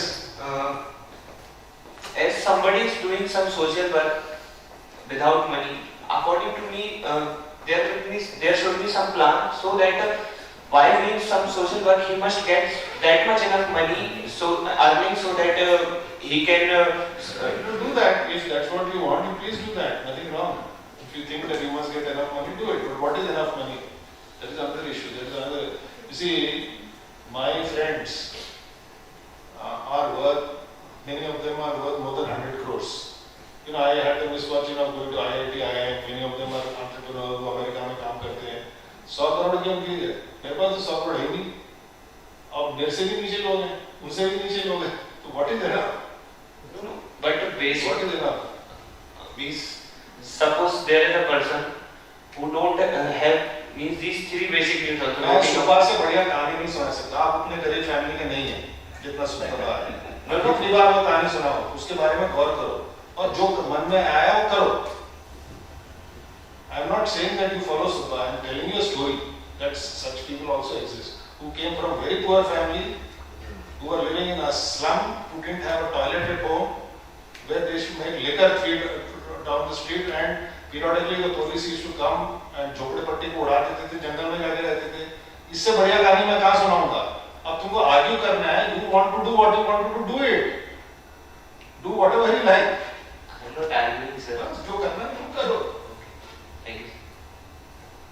आपका target बना लो बेटा, जितना करना है आप अपना परिवार का भी ध्यान रखो, और जितना कुछ परसेंट ऐसे तय कर लो कि आपको 10% करना है. तो इट डिपेंड्स ऑन यू. क्योंकि मैं भी होटल में कटलेट ढूंढता था, वो बकरियों के लिए पत्तियां बेचते थे. इसके बाद भी हमने सरकारी जॉब छोड़ा. ये तो मेरा पेट्रोल पंप है, मैं उसमें रहता. तो मैंने अपने जीवन का लक्ष्य बना लिया है कि मुझे अपनी आवश्यकताओं को कम करना है, सिंपल लाइफ जीना है, और अपने बच्चों को भी पढ़ाना लिखाना है, और माता पिता का भी ध्यान रखना है. तो बिकॉज पेरेंट्स हैं तो उनका निर्णय हमारे ऊपर. आप पेरेंट्स को छोड़ दे वो 100% सोसाइटी के लिए करेंगे तो भी तो गलत है. पेरेंट्स को तो आपको अपने माता पिता, बच्चों का, परिवार का ध्यान रखना है, रिश्तेदारों को भी ध्यान रखना है. संतुलित लाइफ चाहिए. संतुलन के साथ आगे बढ़िए तो आपका समाज सेवा भी हो जाएगा और आपका परिवार का भी. Thank you. Lot of insights from sir, Shastri sir, and it was I can say a fabulous lecture. सबको अंदर से झंझोड़ दिया सर ने. जिसको जो भी जहाँ मिलता है उसको अंदर से यूँ लग रहा है कि यार मैं भी कुछ करूँ समाज के लिए. तो आज सर आपका लेक्चर बहुत motivational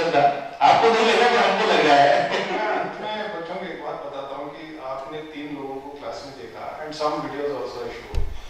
And this partly, I said इसमें से आपने many CEOs and rich people को देखा है, if not in person, who is more happy?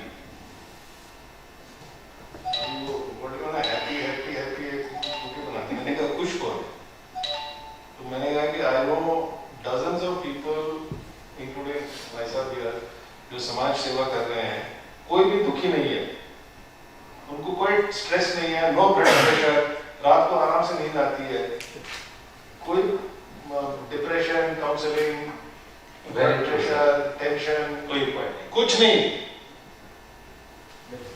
Without exception and telling.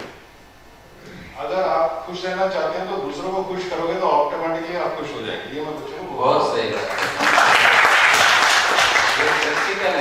आप लोग भी यानी जो हैं, सर ने जो बोला उसको बिल्कुल अपना लीजिए अपने जीवन में। Thank you very much, sir. And now I would like to go for the next session of Professor Shri Vijay Bhaskar sir and Rao sir on our sponsoring session and health monitoring in village using IT tools. Sir, please. Thank you for this opportunity. We thought that we should create a sponsor lot for non-teaching thing for people who sponsor. So in this particular case, there is a CSR project which has some extra money for the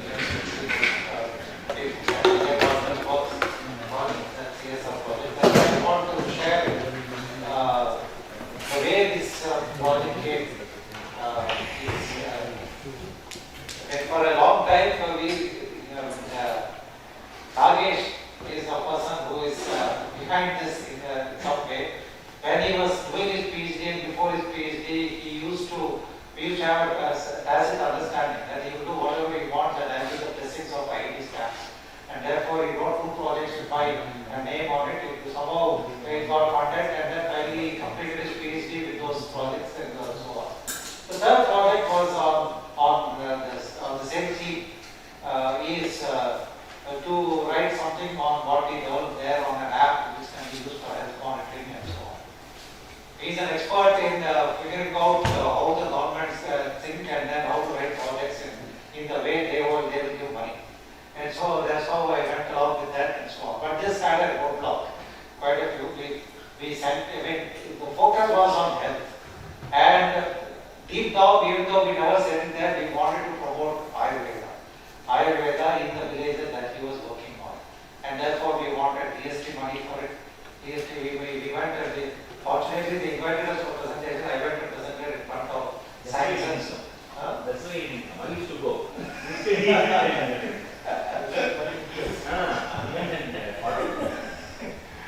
So presented there a bunch of allopathic doctors who had no appreciation for, I'm not sure whether I mentioned Ayurveda there at all, but we mentioned something like that, and as usual nothing came.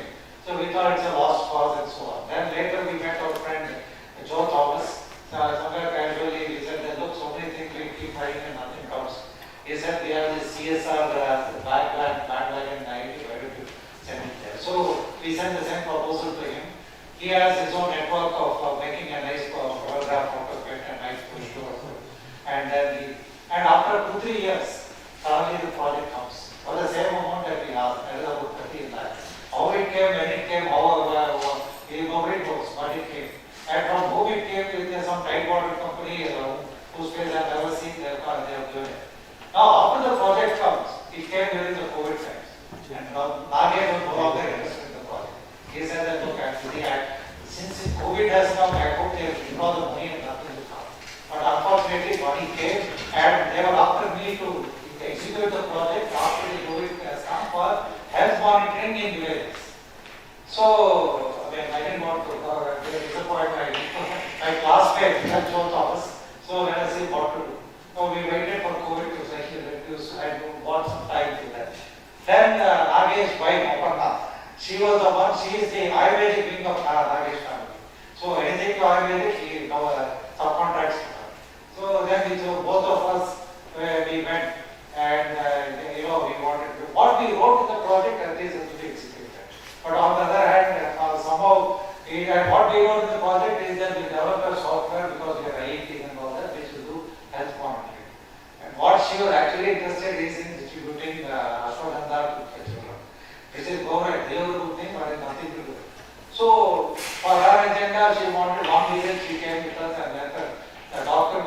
CM wanted to do from Chennai would not come. And therefore, I said that that's not going to work. You can't get a doctor from Chennai to do a health project from in Chittoor district. That is when I was searching for a local doctor who will show interest in for working in rural area. Local Ayurvedic doctor. Even though we didn't say Ayurveda in the proposal, or in their agenda is to propagate. I mean, I also believe in it. And therefore, then I contacted Vijay Bhaskar and his friend, our friend Ramakrishna, who was almost a dropout from IIT Madras, to look into somehow whose BTech project was somehow completed with the help of Dr. Karnakar, because we have BTech in civil engineering. And basically, the so-called useless people in the system are the most useful people at other places. That's how he has a passion for herbs, he has a passion for Ayurveda and so on. And he could identify the right team in the Ayurvedic college in Chittoor who are willing to come regularly and do this, help us in this project. And that's how the whole thing started. So now, how to do it, how to enter villages. Age did not visit the village for 3 years, even to now, he has not come. How to penetrate the village was always a fixed thing. And that's where our friend Vijay Bhaskar came. I mean, the local people were helping, but beyond a certain thing, there were people who were doing PhDs and so on, and they were not able to. And see, you require some sort of a team, a person who can penetrate, talk to the people, human skills of interacting with people is equally important when you want to interact with others. None of which I have. Okay, I can sit inside and let you do some work. So that's how we started doing this work. And my role was in defining the overall contours so that we at least do the deliverables. And fortunately, the deliverables were possible with a simple amount, not 38 lakhs that we asked for. And the rest of the money, we could have spent it in medicines. We initially spent it in medicines. We had to develop a software to show the deliverables.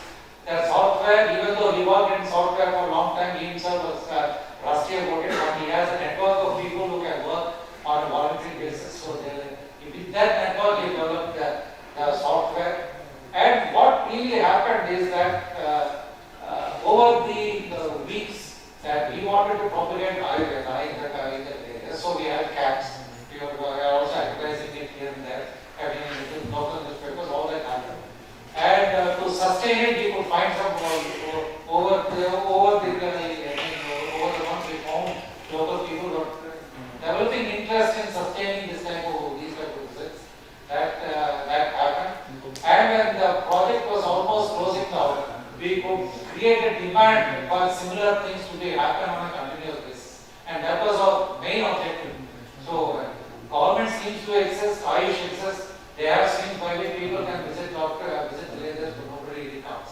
So you require some combination of a campaign as well as some deployment for this visit to be taken place. So one good achievement which happened is that at the end of now the project is almost closing. I doctor, when you send them a nice report, they're happy, they give the second year's funding, and that's all. Nobody even comes and listens to what we are, the stories that we have to say.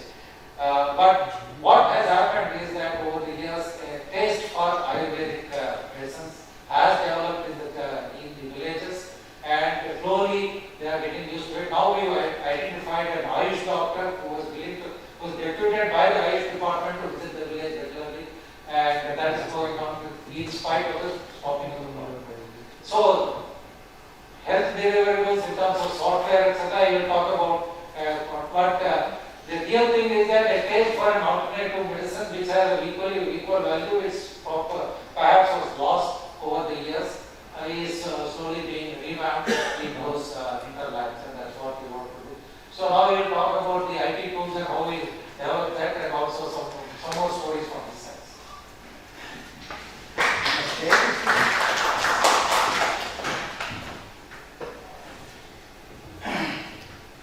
Then I was given a small opportunity to do this Ayurvedic thing. I think my voice is very much out.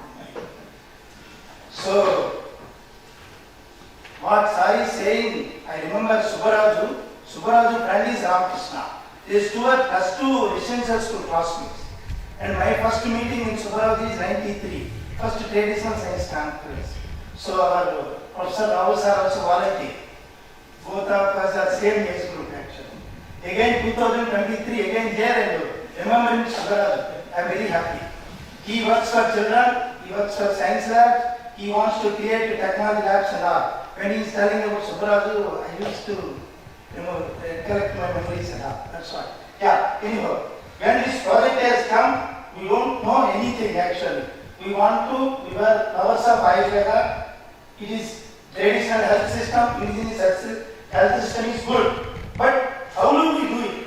Because Ramakrishna means he is an encyclopedia. If you type in Google, it gives 10,000 results. What to take, we don't know. Because that much knowledgeable he is. No control. The only thing is to control Ramakrishna and we have to deliver and everything. Whatever we do, he will deliver, not an issue. So, Ramakrishna brought 2 Ayurvedic professors from SVU Ayurvedic College. He convinced them with some known network and all. They will be visiting once in 2 months to the village. So everyone, Lakshmana sir told, it is technology. So we should have a telemedicine session also.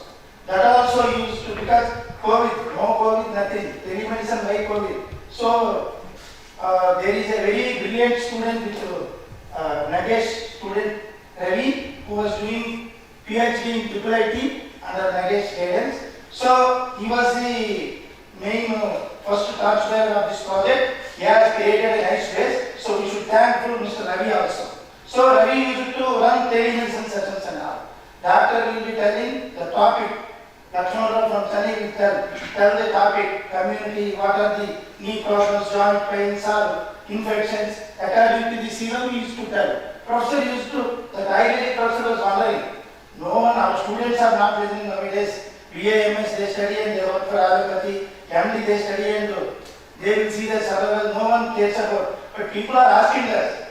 More than so, very interesting sessions, and SAR students were there. They were doing MS program, Sirodhara, and many other experiments also they are doing. They were recording and they were putting in that actually.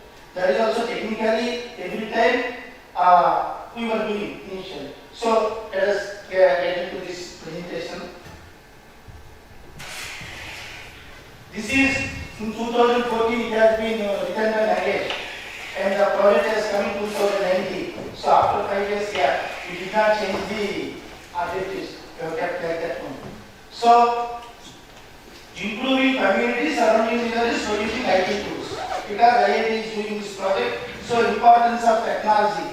How to integrate technology, Ayurveda and rural development and how and doctors and we like from IIT. That is what. Addressing health status by surveying using IT tools. And because Mr. Nagesh is very much popular doing all these things at the time they put it. So next time I started for us, how do we do? And we started doing it. Okay. And we have basically indigenous health system, importance in rural system, everybody knows. If you go to, if you talk to any old people and all, just do the Hari dance karke piyo, Hari taka khao, amla khao, nahi to garam pani piyo, sad khao, ye. Everybody is a doctor in our Indian system. That's what. So we want to grow Vaidhyam also, famous formulas. At least 18 we want to popularize. That is also one of the objectives Ramakrishna told to Lakshmana sir. That also we are doing currently. So at the same time, they have done a lot of social forestry and plantations and herbal garden expertise is there. Ramakrishna is very much expert in he knows Mana and Para in the Chittoor district and all. He lives in Kalahasti. He is a saintly person. So in that area, what is the Mana and Para available? We want to establish a small herbal garden also. That's what this is the object of this project. And I have done software, but I don't know much about it. At the doing of software job, I used to go to temples, I used to go to social work organizations. Secondary will be my job. So I did not concentrate much on technology and all. Just I used to survive with project manager and other colleagues and all. More than 10 years, just I used software.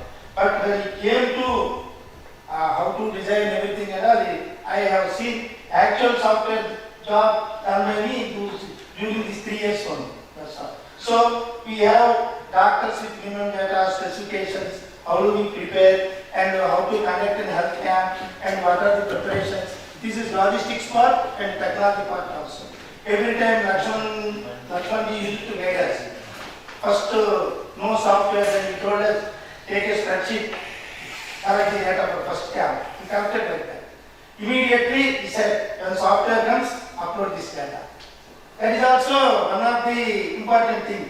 But without technology, we are not going to conduct the health camps. Are told in the camp too. So from the day onwards, we keep on doing it, and slightly we improve. And in that, it is like health system is a very big crores of rupees. It is happening all over in globally. Medical health system is a very big database. But ours is like we don't compare with anyone. Doctor is coming to village. We are having medical camp. Patients will be coming. First time it will be, second time it will be. His data should be stored. Doctor should see his prescriptions. Camp 1, what did I give? Camp 2, and he will append. And he is available. And doctor also is getting excited. Sir, oh, this is right. For us, they are writing this. We also don't know it is happening or not, but I requested my friend to write. So he started, oh, it is easy, initially. Later he understood. Continuously 3 months, 6 months, he used to prepare this data, and our requirements are going on, and it is doctors management, registering patients, and camp management. At the same time, Lakshmanji told, patient will come to camp. Then same patient may go to the doctor's clinic. Then we had clinic also. Then we started revamping the whole project and camp and clinic. Because Ayurveda means they will be going to the doctor's place also. And sometimes people from village, they will be in a position to go and get in diagnosis and that. So we added that also. In best case, these are the IT tools we use. Maybe some of you might be knowing about these things. Because open source, Linux, and server Apache and letters, and I can only read, you can also read, that much I know. Because I have not done any coding or anything, only I did testing and I motivated them more. I want this, I want it. That has been done, and my colleague, I worked for cricinfo.com in Chennai. When I was doing my job, that Venkateshwar Babu is my project head. Then he left that job and he started a small company in Chennai. Then I requested him, this is a small project, and he knows Lakshman and Ramakrishna in Chennai itself. Because I was associated with them for some social concepts and all. So Lakshman sir is doing a social job, and it is good for villagers and good. Definitely he got motivated like that. It is not I said it did, because it is going to help rural people and IIT people all the way coming to rural and village and all. Then we started doing it. And that is that is a web application. And 4 months back, Lakshman sir said, that is okay, but when technology is changing, trend is changing. So instead of computer in the village it is difficult. So on a tab or laptop, on a tab or mobile phone, Android phone, you should have an Android version also. Then I gave up hope, in fact, 4 months back. And Lakshman sir is saying, I started thinking it because Venkateshwar Babu energy is over. Because all 6 months he has dedicated to me. If I asked him to do this, he said, I don't do latest technologies and all, you find someone else. Then I was working for Chandrababu Naidu Chief Minister Constituency for education project during that time. One of the friend I know, he is some company's chief technology officer. His time has come. Now he started doing the same thing. Now he is helping me. Now he, 2 people he has given and they are happy. So this is the Android version we are doing it. This is a software looks like that. You can see registered patient. Whenever patient comes, they can register, and once registration is done with the ID, anytime you can see that. And at the same time, you can see patient picture also can be put, and camp will still be there, and they can add camp, and all these features will be there. And patient records also can be seen. So we can do on our own also. We can do this also. Similarly, because the patient record that is. Doctor can say what is the prescription he has handwritten prescription also you can see. If he wants to type, he can type it. That's all.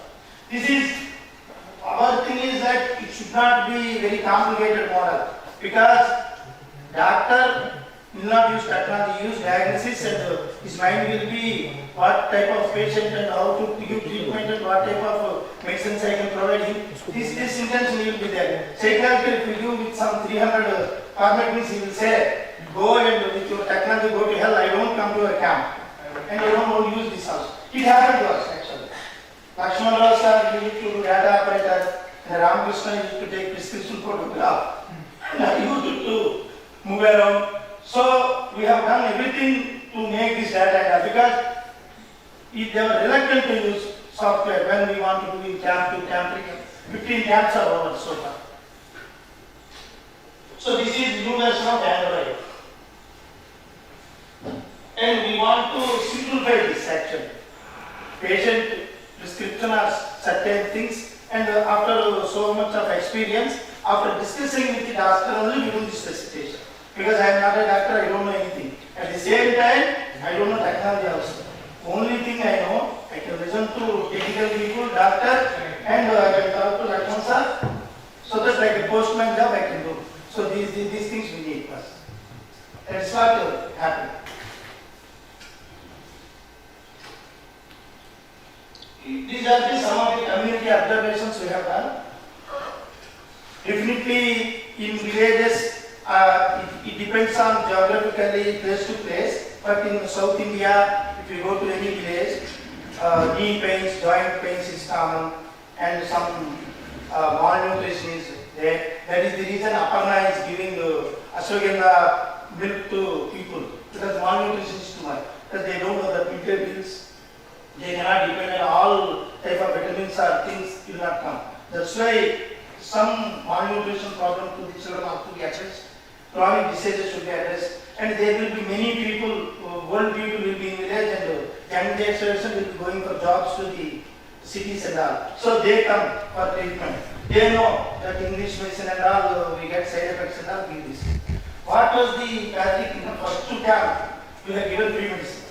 Next day all medicines are in the dustbin. Then second camp we started motivating, use it, then it has come out. Finally they were calling us, when will you come and commence camp? You give that oil, you give this serum, you this that tablet. They were telling the names actually. Now if you ask now, get me paracetamol, get me, in that village they say Ayurvedic names. Bring that Chavanpras to us.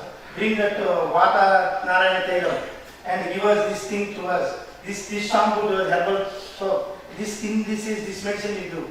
So slowly if you do, because we got a golden opportunity, one person has donated and 5-6 people closely monitored, so that this experiment also with a lot of thing happened.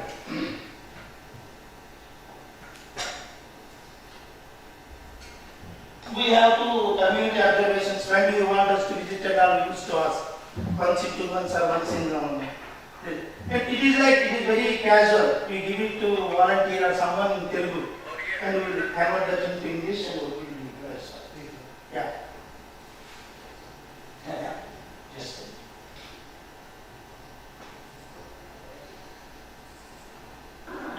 Hi everyone, I am Prabhishwar Dasari from Mumbai. Currently I am working for Crayon Data as data scientist. I did my master's from Department of Applied Mechanics, IIT Madras, under the guidance of Professor Lakshman Rao and Professor Venkatesh Balasubramanian.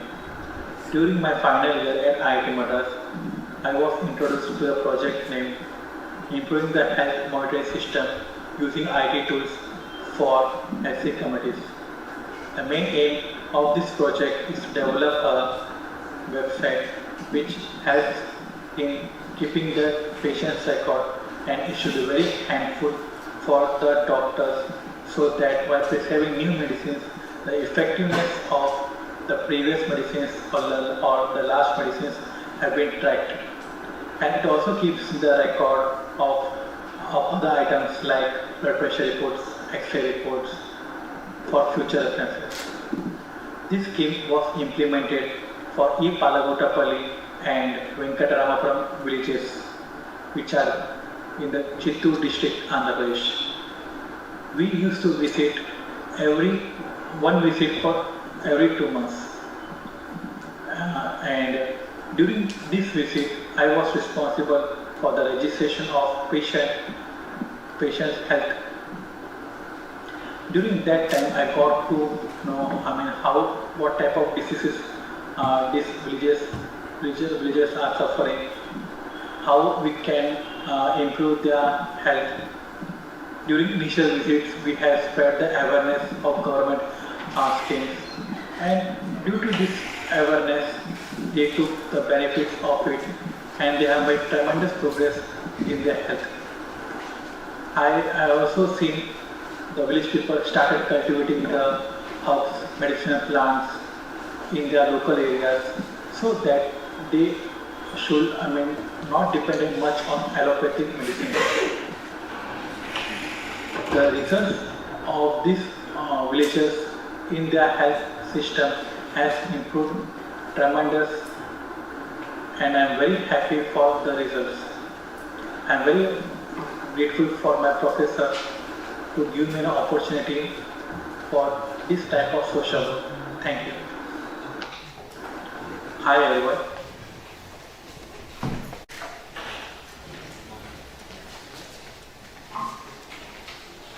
Thank you very much, sir, for enlightening us in that area and the issues also. And Professor Rao sir has given very good ideas that how to generate funding and how to get the funding from the organizations and how they started the journey of them, and how they started, and we can also do the similar things here. Or in any other institutes, those who are participating from the different institutes, they can also start the same procedure for fundings for the social work. So with this, we will start next session, which is interaction and feedback with the participant, and which again be coordinated by Professor Lakshmana Rao sir, IIT Madras. Sir, please, the interaction session. So hope that will be useful, or will create some template which can be useful for people who want to start courses in their own institution.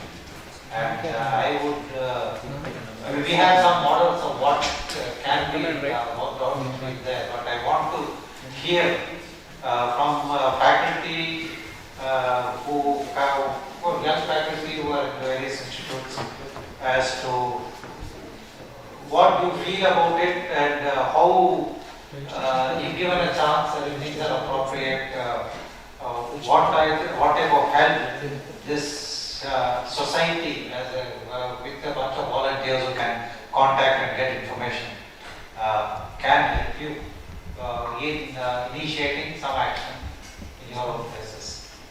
Maybe we can start with Surendra, who has not been silent, and tell us something about what he felt.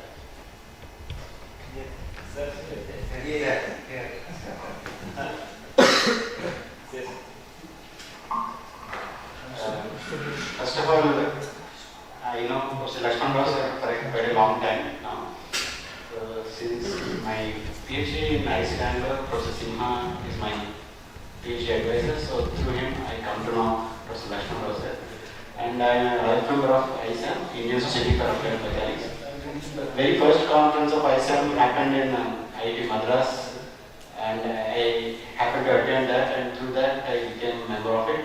And since then I started attending all the in-camps. Only my interest is to attend the in-camps and present work, research work in there. That gives some satisfaction. But then slowly Lakshman Rao sir taught me that this guy is attending almost all in-camps, but not the workshops and other things. So he encouraged me and pulled me into these workshops also. So that's why here I'm supposed to actually organize such a workshop in IIT Palakkad. I got interested, I was taking the initiative. Somehow I was not encouraged so much at my institution level because of the steel construction issues, etc. But I think I am fortunate enough to attend one instead of organizing that. So it's a very good initiative. I mean, first of all, I came to know only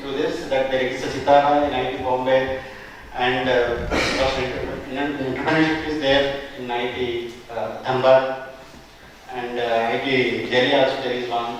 Even Rootag is there in IIT Madras. So all these things are there. Some of them are maybe very active, some of them are not so active and expect to be active. And there is a very high chance that we should also do it. It's like many other things are happening in IT Park, slowly it is taking the things up. So maybe we also have to think of something like that, and we have to start doing it. It comes under overall outreach activity. So such an outreach activity should be happening at a higher scale, so that we can showcase we can tell to others. So many things to take away from this workshop, from all these things. Surely you coordinate with Professor Lakshman Rao sir and all of you who gave the insights and the experience. Thank you, sir, for bringing me to here.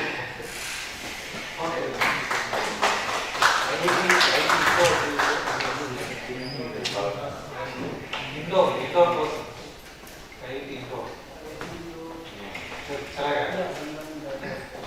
Okay. NIT Everyone has given what they have been doing in their respective institutions or in their life. But there are two things here. I think from the point of view of the society, the job remains to summarize everything and come up with some recommendations. Some brainstorming session should be done. From the point of view of a faculty like me, for example, I think there is much more to learn before just jumping into starting any course or anything, because there is too much information here. There are too many people who did too many things, and first of all, we need to have field experience ourselves before really saying, okay, this is better or that is better or we'll do like this. Or maybe we can jump directly with some format and then keep improving it. But anyway, I think there's a lot of homework to be done. So that is my observation. Thank you very much. In what way can a community of experts who have done this help in case an opportunity comes? This is a question that you have to. Now, when you start depends on different aspects. But in what way can the elders help or experienced people help? Can you give some more of it?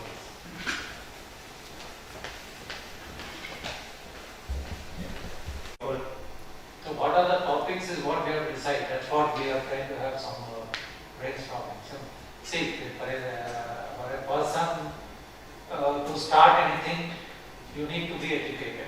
Now, for me to be educated, I can't do a Bharat Yatra like what Vivekananda did, or like Gandhi did, or what Chidoshan Sastri did. But if I want to do that, then I can wait till that time and say that I am destined to do it only at that time. But I am burning to start something tomorrow, but still I don't have the experience. This is where the technology can help. This is why we can, as a society, we can facilitate a few things. Keep a model ready. Whenever your karma is ripe enough for you to do it, you use these resources to do the work, is what I think. But as a society, as a society of about 400 people, I think there is something that the society can do in creating a format and facilitating for people to start when their karma is fructifies. Nothing gets happened unless their karma gets fructified. Is a model that I work with. So, okay. I mean, I have asked the younger people, all the elders, please share your perspectives of how. I mean, I want inputs of how this society should take this experience forward. We have some ideas that we've been discussing with Nagesh and all that, but I want more inputs. I want perhaps affiliation, this team can tell us. There were two things that we thought we should summarize here. One is, what are the recommendations of the workshop for anybody who is interested in doing this, in terms of, some format of a 0 level course and a first level course, primarily oriented towards undergraduates, maybe because postgraduates, everything is available with the Sitara and all. that's one thing that we thought we should do. And immediately we should at least give a format for the 0th level course, similar to what Dhanbad, that's what we do. So, whenever you want, you can do it and so on. Then, and associated with that, if there's no expertise, then those expertise we can try to find and at least give record some, for example, what is development, what is appropriate technology, what is sustainability. There are some certain issues that we are not exposed to, but it will be good to know. So I may read it in Google and all that, but it's good to have somebody who puts them all together and puts them. So, and there are enough experts who can at least give us a, they are like Prakarana Granthas. First you learn that and then you can go to advanced things. Right, so we will try to find such experts and make them give some specific topics. That will be useful. So the goal of a teacher, role of a thing is initially to manage the course with exposure to these things, and take them to the communities, make them come up with solutions and so on, and evaluate them and so on. Out of 30 people who you teach, suddenly 1 or 2 people can show interest and you can relate with them later. That's what happens in many of such courses. So that's one of the responsibilities I see for this society. Anything else that you want to add to this identified thing, or is it correct or wrong? I want Professor Rao, Anand Rao or somebody to.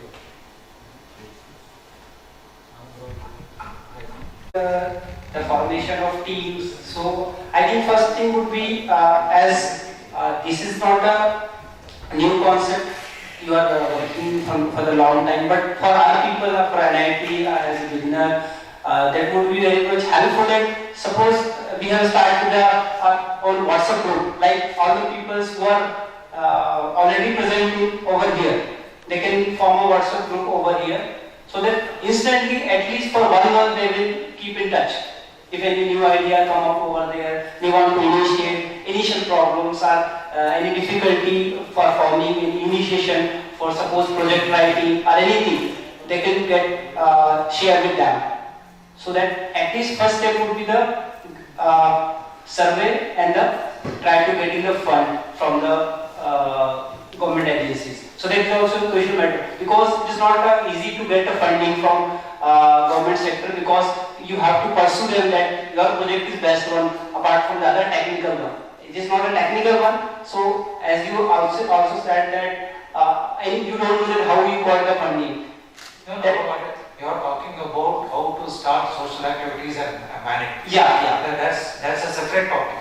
Now, how to start a course on these lines and manage doesn't require any government funding. Yeah. So on that issue, what ideas do you have?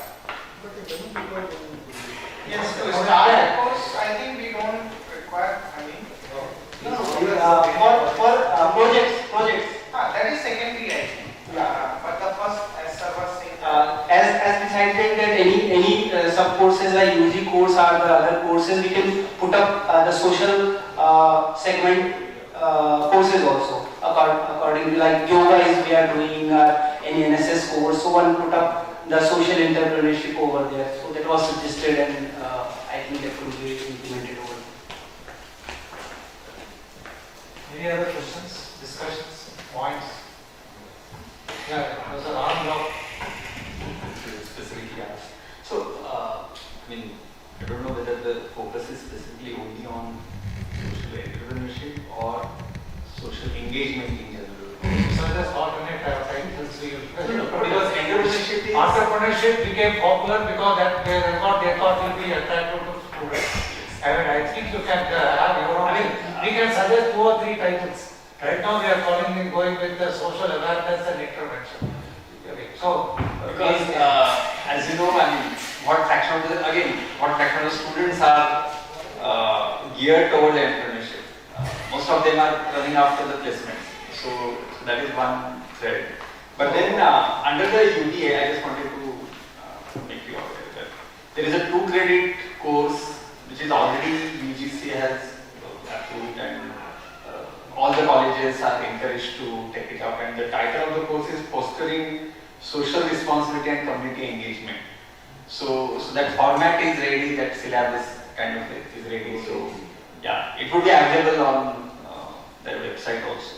So it can be, I mean, rather than starting from scratch, you can just look at that as a template to begin with, because it has been approved by certain authorities in there. No, I want to know if anybody has taught that course anywhere in MA, MITs, and you have a live experience. Yeah, since we are not directly under UGC, I'm not sure whether. But for example, in IIT Bombay, Professor Nilin Soni used to run a course called Development Engineering. So again, specifically for engineering students, how we can bring in the awareness about development issues in the curriculum. So if you are teaching civil engineering course, maybe whatever course you are teaching, just bring in some component where the students can interact with society or the stakeholders. That will bring in a lot of awareness. So it need not be altogether a new course also. No, that's fine. That's an agenda for those people who are socially conscious people in civil engineering department and all. I want you to specify an agenda that this society can do as a model. That's what I'm saying. That rather than doing altogether a requirement that it should be radical to introduce a new course in the curriculum, whatever they are teaching, how to bring in some element as an incremental change. So rather than a radical shift. So that's your opinion. That's what may work. So no, that's fine. If you want the courses to get 5 courses per term per semester. Students take about 5 courses per semester. Yeah. Maybe even more sometimes. 40 to 50 courses they take before they graduate. So you know how you introducing a course, full-fledged course also. As an elective, elective, so nobody is forcing them to take. There is no bar in starting an elective. Only in MIT there is no bar in starting an elective. Group of teachers and initiators. See, the model that we have from Bhopal is a 3-credit course.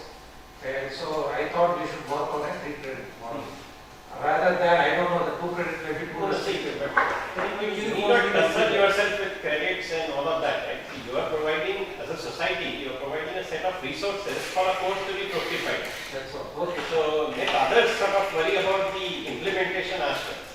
You worry about the over-specify an Yeah. elective. You can have the more credits like You should not over-specify. Some flexibility should be given to the instructor or the teacher. Yeah. So like Anand is saying, in some institution they may want to align UBA and this by plotting a course which is according to UGC's UBA and all. So they will take credits from your... From the society standpoint of view, we can take a model of a 3. And there is a lecture component of it, which some people may not be experts in handling that. And that we can try to enable by contacting experts to give some small modules to start with. I may not follow those modules second time I teach a course. I will develop an expertise and so on. So that we can try to. That's one of the ideas that we are trying to come with. That's one thing. Anything else on these lines?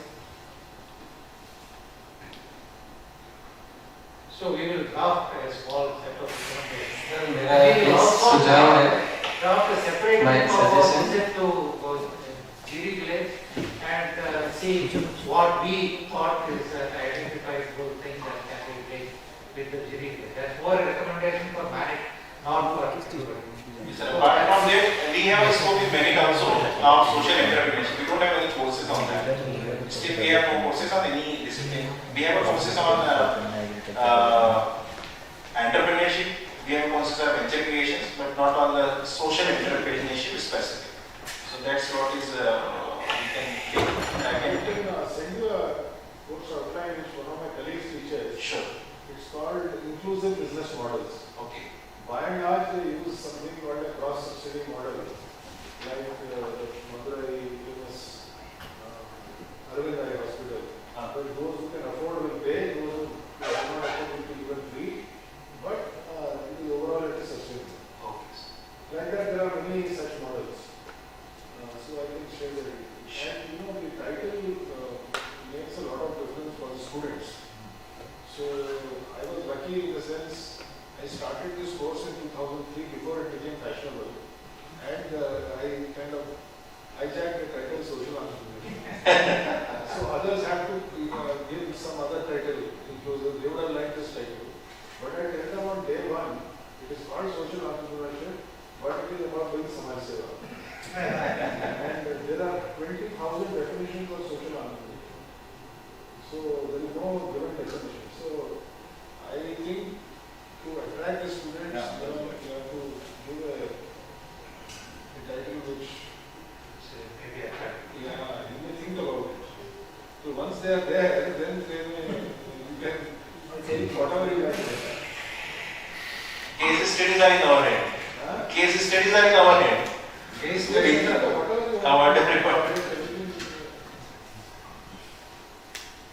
एक सुझाव था sir मेरा, I had suggestion, जैसे बच्चों को कुछ promote करते हैं कि उसमें इंटरेस्ट है, कुछ अच्छा काम करते हैं तो पीठ थपथपाते हैं हम लोग, तो दे गेट मोटिवेशन कि चलो अच्छा हम कर रहे हैं तो बड़े लोग हमें तारीफ कर रहे हैं। वैसे सर टीचर्स का भी क्या है कि अभी जो सिस्टम बन गया है कि वो अपने प्रमोशन के लिए या हायर पोस्ट में जाने के लिए वो पॉइंट्स गेन करने के लिए लगे रहते हैं, कैलकुलेटिव बनते हैं। तो दूसरी चीज़ों के साथ में इस सोशल उसको भी डालें उसमें, जो पे बैक टू सोसाइटी के लिए जो काम कर रहे हैं टीचर्स, तो उसका भी कुछ मार्क्स यदि हो, सर अच्छे टीचर्स हैं तो उनको मोटिवेशन। मैं इंटरप्ट करता हूँ सर, ये जो है एनआईटी सिस्टम में क्रेडिट पॉइंट सिस्टम होता है, तो शायद आईआईटी एमए नहीं है, तो यहाँ पे क्रेडिट पॉइंट सिस्टम में किसी भी एक्टिविटी के कुछ क्रेडिट्स दिए जाते हैं, तो at the time of promotions it counts. So sir is talking in that context कि अगर कोई सोशल एक्टिविटीज में इन्वॉल्व है तो उसको भी कोई क्रेडिट पॉइंट्स दिए जाते हैं। That is what is Is it happening in? Yes, NIT, all NITs following the same. That is the credit. So it is already happening. We don't have to worry. Sir, they are saying that no, but it is not happening. Social activities are happening. Not on the basis. Not counting the social engagement is not counted in that credit system. But suppose you teach a course on this subject, you get a credit for it. Yeah, subject credit is there. That is a duty. That is a part of duty. Teaching is there as a part of duty. But if you do some FDP, some MDPs, there are credit points. Publications are credit points. Patents are credit points. So yeah. No publication of course. So what is तो credit points के लिए लोग जो है लगे रहते हैं sir इसमें, मतलब सोशल जैसे अलग अपना। So Kumar sir is saying that people are working for faculty members are more motivated by credit points. If it comes under this. No, all of us are selfish at some level or other. We don't work unless you're pushed by some driving force, you don't work. Whether the driving force comes from outside or inside is only difference, and in which direction. So that's okay. All those things are there. We live with them. So it is the larger answer to the point is that it's actually beyond this room. At least if Dr. Shukla has come in the mandatory, I would have reminded him. Nothing is like that is happening. Shukla himself said this is beyond me. So he is now in the body, sir. He is now deciding body. Shukla sir is now deciding body. 4 NIT directors there, he is one of them. But I think the director of the system can decide to recognize this. If you want to promote this particular sector. पर sir एक request हो रहा है, आप जैसे seniors हैं, आप लोग काफी बड़े संस्थान से हैं और आप लोगों की बात सुनी जाती है, इसलिए that's why I am just requesting कि अभी जो सर एनआईटीज में जहाँ तक मैं जानता हूँ तो सिर्फ इंटरव्यू के बेस पर जो है सिलेक्शन किए जाते हैं लोग, तो वो उसमें क्या है सर कि जो कुछ पक्षपात भी होते हैं लोगों के साथ। नहीं सर, मतलब ये अभी तो MANIT को सुंदर मेरा पहले आए। ये अनऑफिशियली चीजें हैं सर, जो मैं आप लोगों को पर्सनली रिक्वेस्ट कर रहा हूँ। टीचर्स के इनमें सर जो एजुकेशन के फेवर में ये चीज होना चाहिए कि ऑनेस्ट और अच्छे लोग आए, तो ये मतलब आई फाउंड आउट, क्योंकि मैं social work I want some feedback also from students who attended Prachi. Prachi is here. Prachi, can you say something about what you learned? In terms of what should be included in the curriculum, maybe I am not the right person to say anything because you all are already sitting there and no one in front of all of you, so I don't think so I can add something in what should be added into that particular curriculum or course which we all are trying to develop. But there are 2-3 things which I sort of observed in this 2-day workshop, which I would like to put in front of all of you. The one thing which I observed is that when we were discussing about students don't come and in front of students do not come or come ahead when it comes to the courses related to social kind of thing, rural development, be it anything. And there was what I felt in that particular kind of statement is that they are trying to put the guilty kind of thing, the fault of the students. जो गलती है वो students की है कि वो क्यों आगे कोर्सेज में पार्टिसिपेट नहीं कर रहे इस तरीके के कोर्सेज में. But I felt कि there is we need to think a lot about it. We need to think deeper into this कि why students are not coming and opting for such type of courses, because there is already a structure which has evolved in the society. If they will come in places like NITs and IITs and they will instead of choosing lucrative placements, they choose these rural development or some kind of things. Their parents and society are going to, of course, sir said some examples of those people from slums who studied in IIT Bombay and still opted for work in the teaching rural children in primary school or something somewhere. But I think we need to understand that there is already some kind of structure evolved in the society, जिससे हमें काम करने की जरूरत है, because कोई thinking already develop हो चुकी है. And secondly, maybe I don't know कि ये जो workshop था वो it is for faculty members only, I guess. We are here to design a course for BTech students. And we are talking about the participatory approach whenever we talk about development or something, but there is no involvement of BTech students here. I don't think so. There is No, it's not. We are, as elders, our responsibility to first float a course. Only then they will get involved. Point is well taken. That's all. Point is taken. We don't have any weak experience. These were the two things that I would like to. Thank you. The purpose is not to make students into social workers. The purpose is to teach a course and create awareness. And if one or two students are interested, they will not. Many people join civil engineering and then they write software programming. Who's civil engineering with that? Some of software programmers are there. And I think they will that. So it doesn't mean that by taking a course on social issues, they are going to become social workers. It's okay, but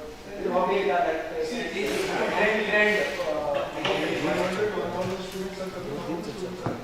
Every year,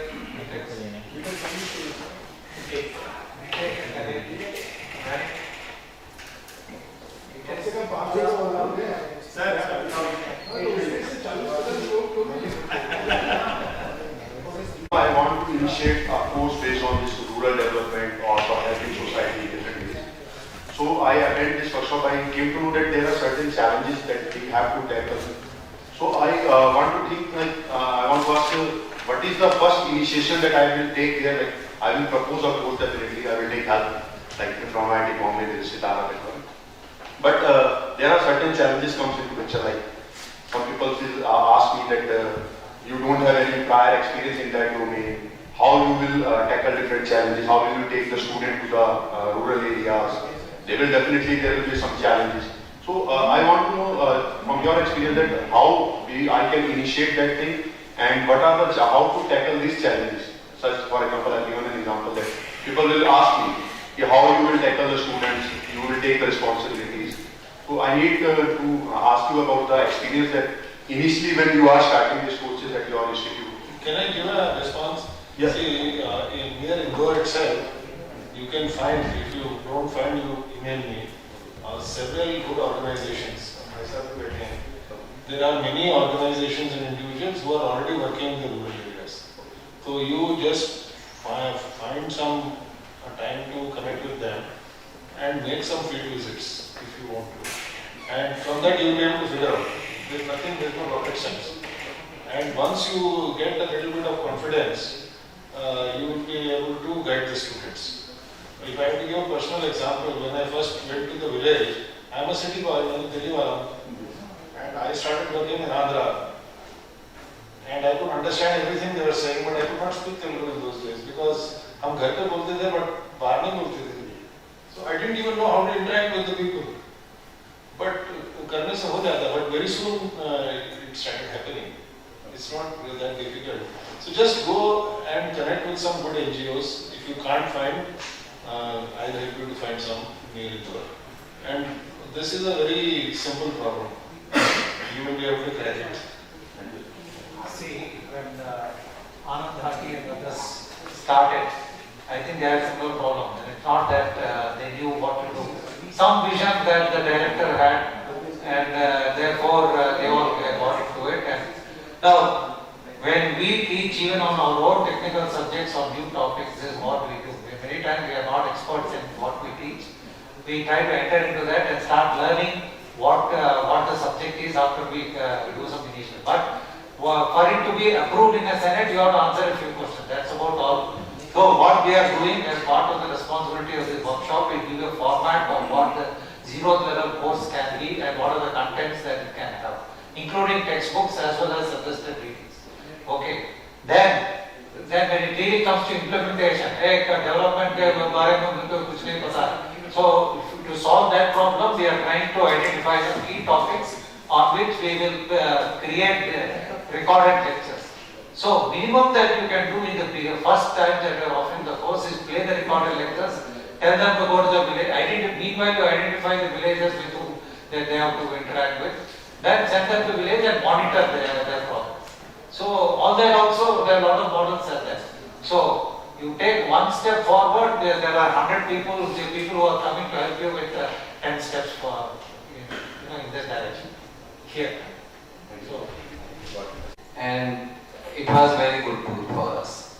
So what we can plan for Jiri village? Because I want to do practical work. Because sitting in room and planning, it is a different thing. And it is also very important.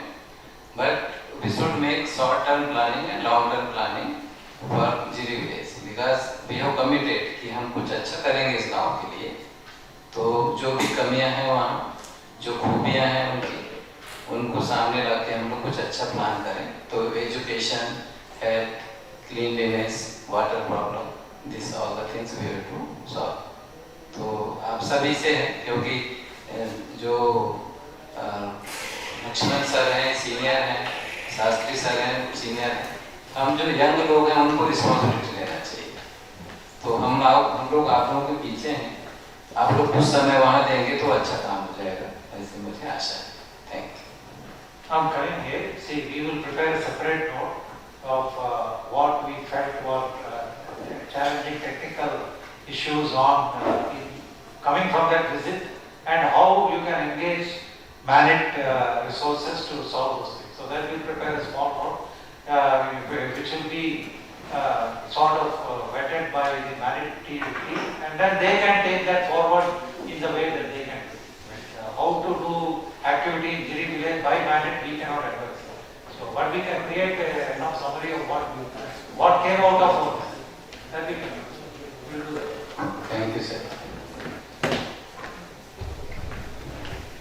It's a unique kind of workshop what we have done. Because all participants, many have interacted. They are saying the first time we have seen the workshop, which is the combination of picnic and workshop. And to know the reality, because we are somehow, we know the things like what is village, what are the problems of village, but our perception is not that clear. But if we are thinking about it for 2 days, 48 hours continuously about it, then automatically our perceptions changes, thinking technology, thinking mindset changes, and we have some sort of development in our mind, like we have to do something for the society and underprivileged people. So that kind of workshop, what happened last 2 days, what I feel personally, that if motivates me, then also it motivated others also. Like whatever the capacity in their capacity, they would like to do something for the society. And as our teachers, as our professors, is a very good, it provides us a very good platform for developing a course which generates a capacity building in terms of younger students that they will work in the area of social entrepreneurship or society. That is what I can summarize in that way, sir. I have a suggestion on this. First of all, I would like to thank coordinators Akhilesh Barve sir, Vinod Yadav and Deepak Kumar sir for organizing such a wonderful workshop. As you already said, this is the new type of the workshop, where we have visited yesterday the GD village and we have seen the reality of that village. Okay, and as Kumar sir is saying, is we have to do something. We are sitting here, we are talking, we are making the plans, but the real implementation and execution is different thing. So really, we should look into this, and the motivation, or the motto of this conference should be this: yes, we have done after this workshop something. So I really appreciate the work by Kumar sir. He is really doing a wonderful job. As we have seen his history also, he has organized so many camps, blood donation and tree plantation and so many things he is already doing. And we have also learned from him, yes, we have to do something, He may be role model for many of us. Yeah. So thank you sir, thank you for organizing such a wonderful workshop. And big thanks to Sastri sir also, because his the thoughts was totally for novel. I will say the novel thoughts I have learned here, and something we have to do without the selfless and self-motivated person, how they can work and how they really deliver to the society. So thank you sir, thank you very much sir for your noble words. Thank you sir, thank you very much. Thank you. So, eminent speakers, faculty members, students and participants, very good evening to all.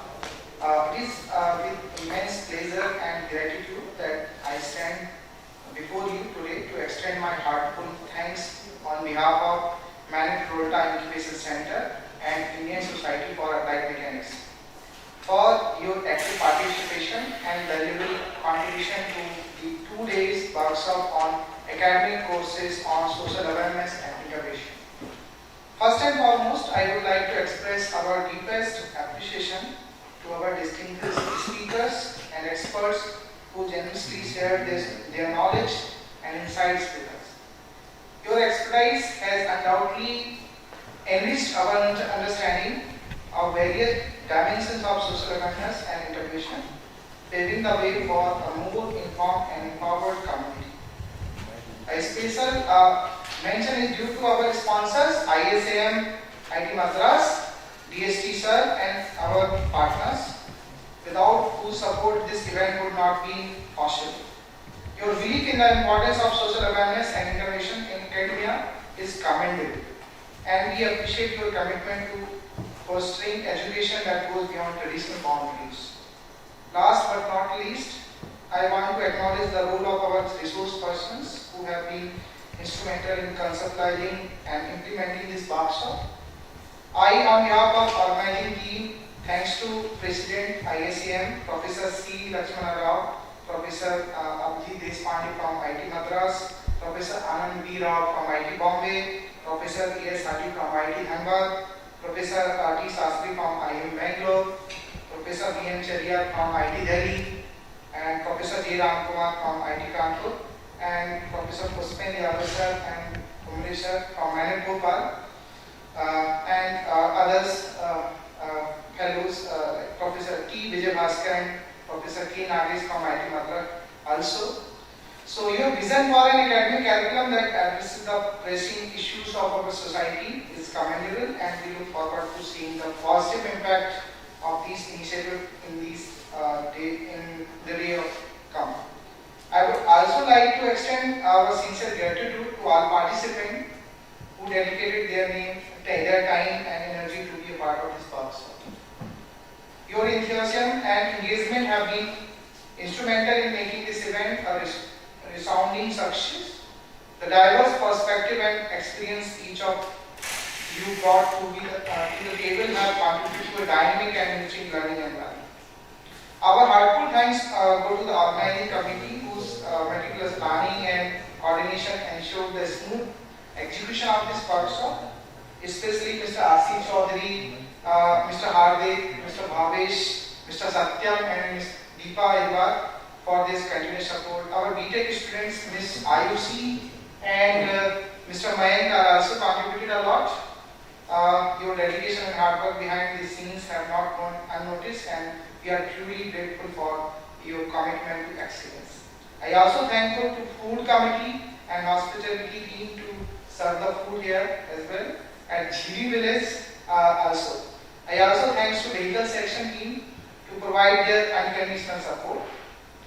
And thank you once again to everyone who played a part in making this workshop a success.